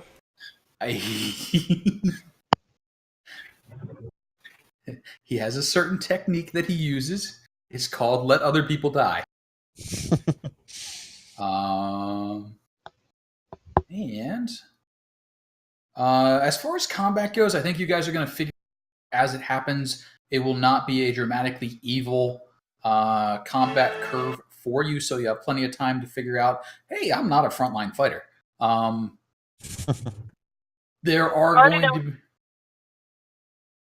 going to be a couple of you guys, so don't worry too much about min-maxing your stuff.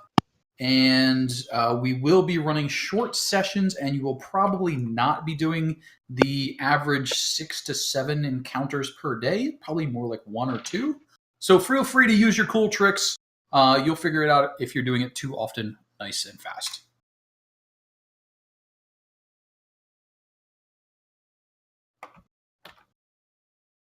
That. Ooh, it's Brave Sir Robin. It's Dwayne. Yay! And his entourage. I do have an entourage. We call them PCs.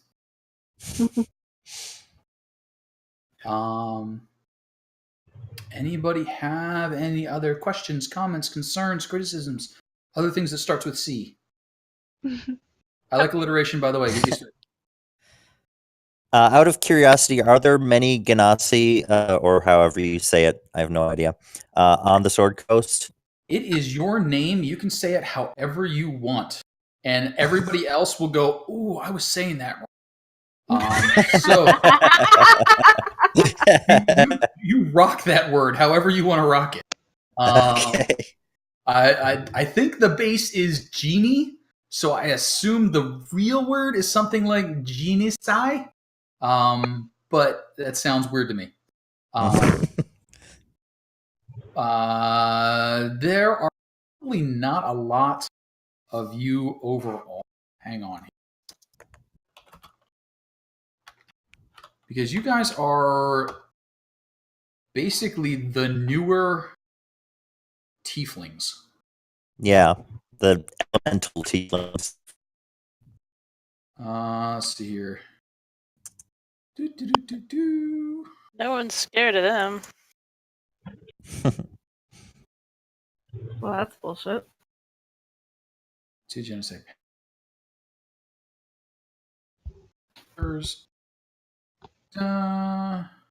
Definitely not much to be scared of, at least with the water ganassi.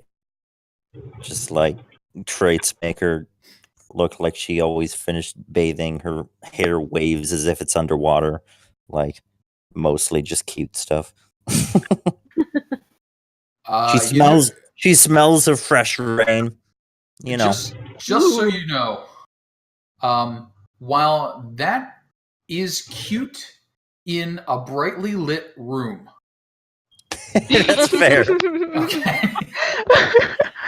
If you encounter a girl who looks like she just drowned in a candlelit room, it's a very different situation.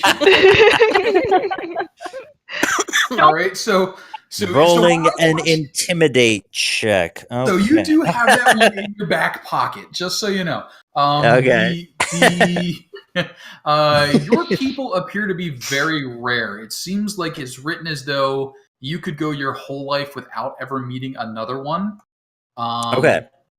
I will say that's probably true on this plane.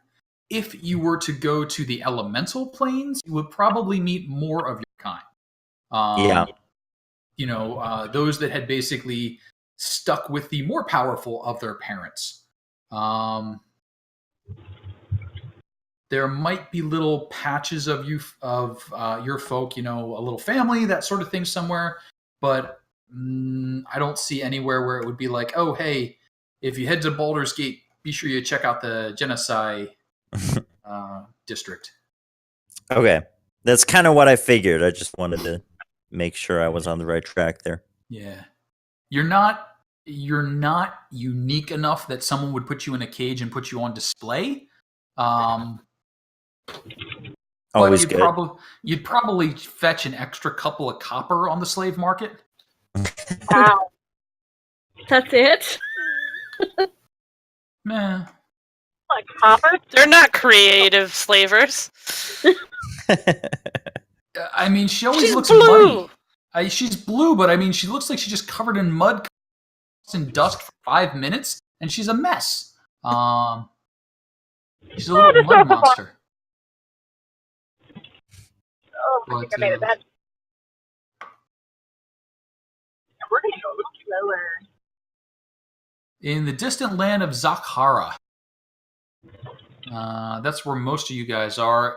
Only in legends to most inhabitants of Faerun. So I do not even know which direction Zakhara is from. I think it's the complete opposite. Like, on the other side of the coast. Like, the other coast, and then off the other coast. Let's see here.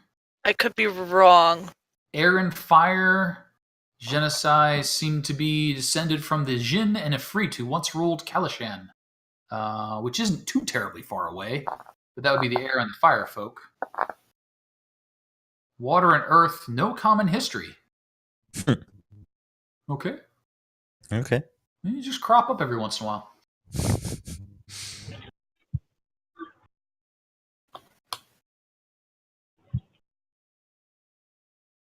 Hello? Hello. Okay. Hello? We're here. All right. Okay. Very. Quiet. Yes. I'm sorry. I was chewing. Let's see. Important note. I will completely forget things like resistances and immunities and things like that. And I've accidentally put half-elves to sleep before and felt bad afterwards. DM knows best. Yes, no, he does not. So, when I do that, please mention it to me. And the reason I say resistance, I'm like, I am never going to remember that. Not in a million years. So if I hit you with something, you're like, and you say, "What type of thing is that?" And I say, "Acid." Go, "I have resistance." I'll be like, "Cool." That'll work. Okay. Everybody else who has other things, please remind me, because I will completely forget. Resistance in 5th ed is half damage, right? It's half Yeah. damage. Okay. Correct. And yours in particular is to flat out acid. Yep. So that counts for both regular old acid and magical acid. So if you're resistant to status effects, what does that do? So most status effect resistances you will either have you will have advantage on rolls to do that, or you will have flat out immunity to it. Half elves and elves can't be put to sleep. You just can't make them sleep. They have, I think, you can't make them sleep. You can knock them unconscious, but you cannot make them sleep. It's a magical sleep. You can actually put them to sleep with drugs. I specifically looked at that. Yeah, it's magical sleep and magical charm stuff. Yeah. Because some elves physically sleep. Because they're half humans. And I believe you. So if that happens to come, we'll figure it out from there. Magic can't put you to sleep, correct. And they have advantage on saving throws against being charmed.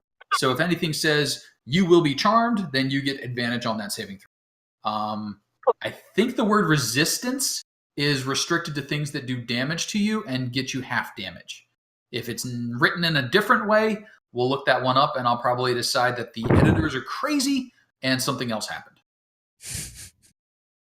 And then you explode. And then you explode. The ceiling descends. Everyone take damage. Let's see here.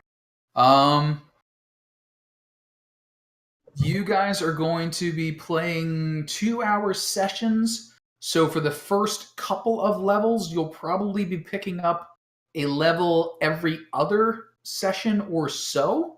Once you hit in the 5 to 8 range, it'll probably be every 3 levels, every 3 sessions or so, based on the experience that you receive. I will be doling out experience, but that should be about how often you guys are leveling based on the experience you receive.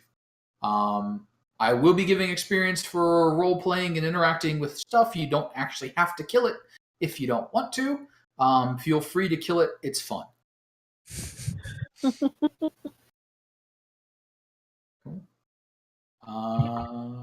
Anybody else have anything else?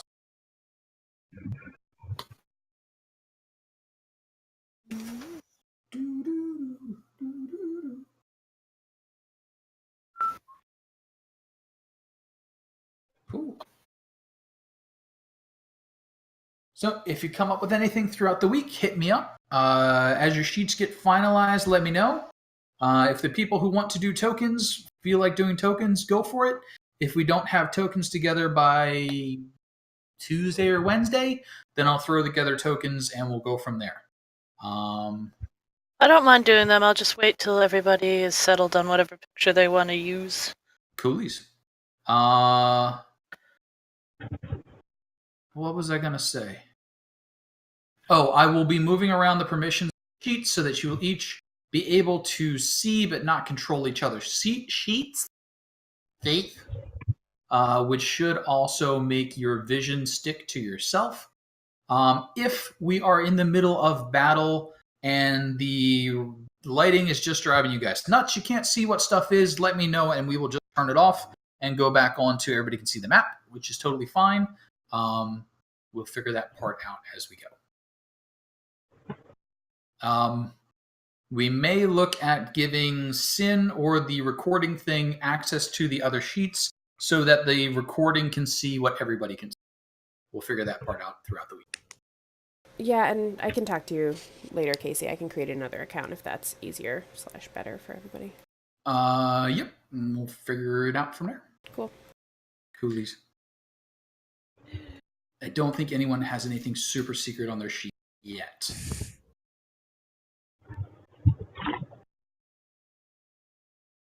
Like I Only like a lot of 3 the of you new are secret Xanthar spells.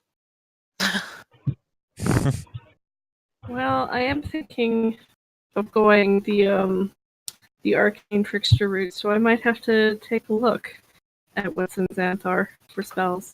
I don't know. They got some cool stuff, but wizards got gypped. I was looking at the warlock ones, and I'm like, ooh, these fit him a lot better. A lot of these. I know you said Toll the Dead, and I was like, Told the Dead's a pretty good. Bong. The other one that's Hand of Radiance, Word of Radiance, something Yep. of light. Word of Radiance, I think. There you go. Yeah. That one I like a lot better than, but it is not a ranged spell, so Yeah. It's 5 feet, but it's each creature within 5 feet. very true. I have used that to absolutely no effect several times with my. I cannot get things to fail saving throws to save my life. Though I can roll like 100 botches in a row if somebody's standing there with a spiritual guardians, and I've got like a full squad of vampires just dying left and right. But We should not have survived that. you give me a bugbear with a javelin, I will take you up. No, it's I do like. I have mentioned I like to make fun of people. When you fail, and eventually you will fail, and I hope it is in a comical fashion, and you really regret what you did. I will take the snippet of your failure and tweet it and make fun of it, and because I'm mean. If I go too far in that, please let me know, and I will laugh because I have won. But if I go even further than that, let me know and I'll stop doing it. But usually most people accept that that was a really bad idea, but I did it anyway, and it was kind of cool. If you have a really bad idea and you do it anyway, and it's not kind of cool, let me know and we'll just hide it under the rug. Some furniture. All right, I think we're taking off for the night. Thank Cool, you cool. again, Casey, Okay. for running your 12th game. No, it's only 80 bajillionth. 3 active at this point. I'm fine. I think we scared Sean into running his own, maybe. I don't mind, like, I'll run mine for you guys, but I would like to wait until summer vacation so I'm not running 2 with the kids at the same time as well, and Sure. whatever else. Sin and Kyle aren't getting out of running trade. I need to know what's in that box. Okay. Who's going to sleep next session? But we'll see. We'll see what happens. All right, have a good night, guys. It's nice to meet all of you. Yeah, all of you. Good night. You too. Night. Good night. Without dying. Yay! Yay!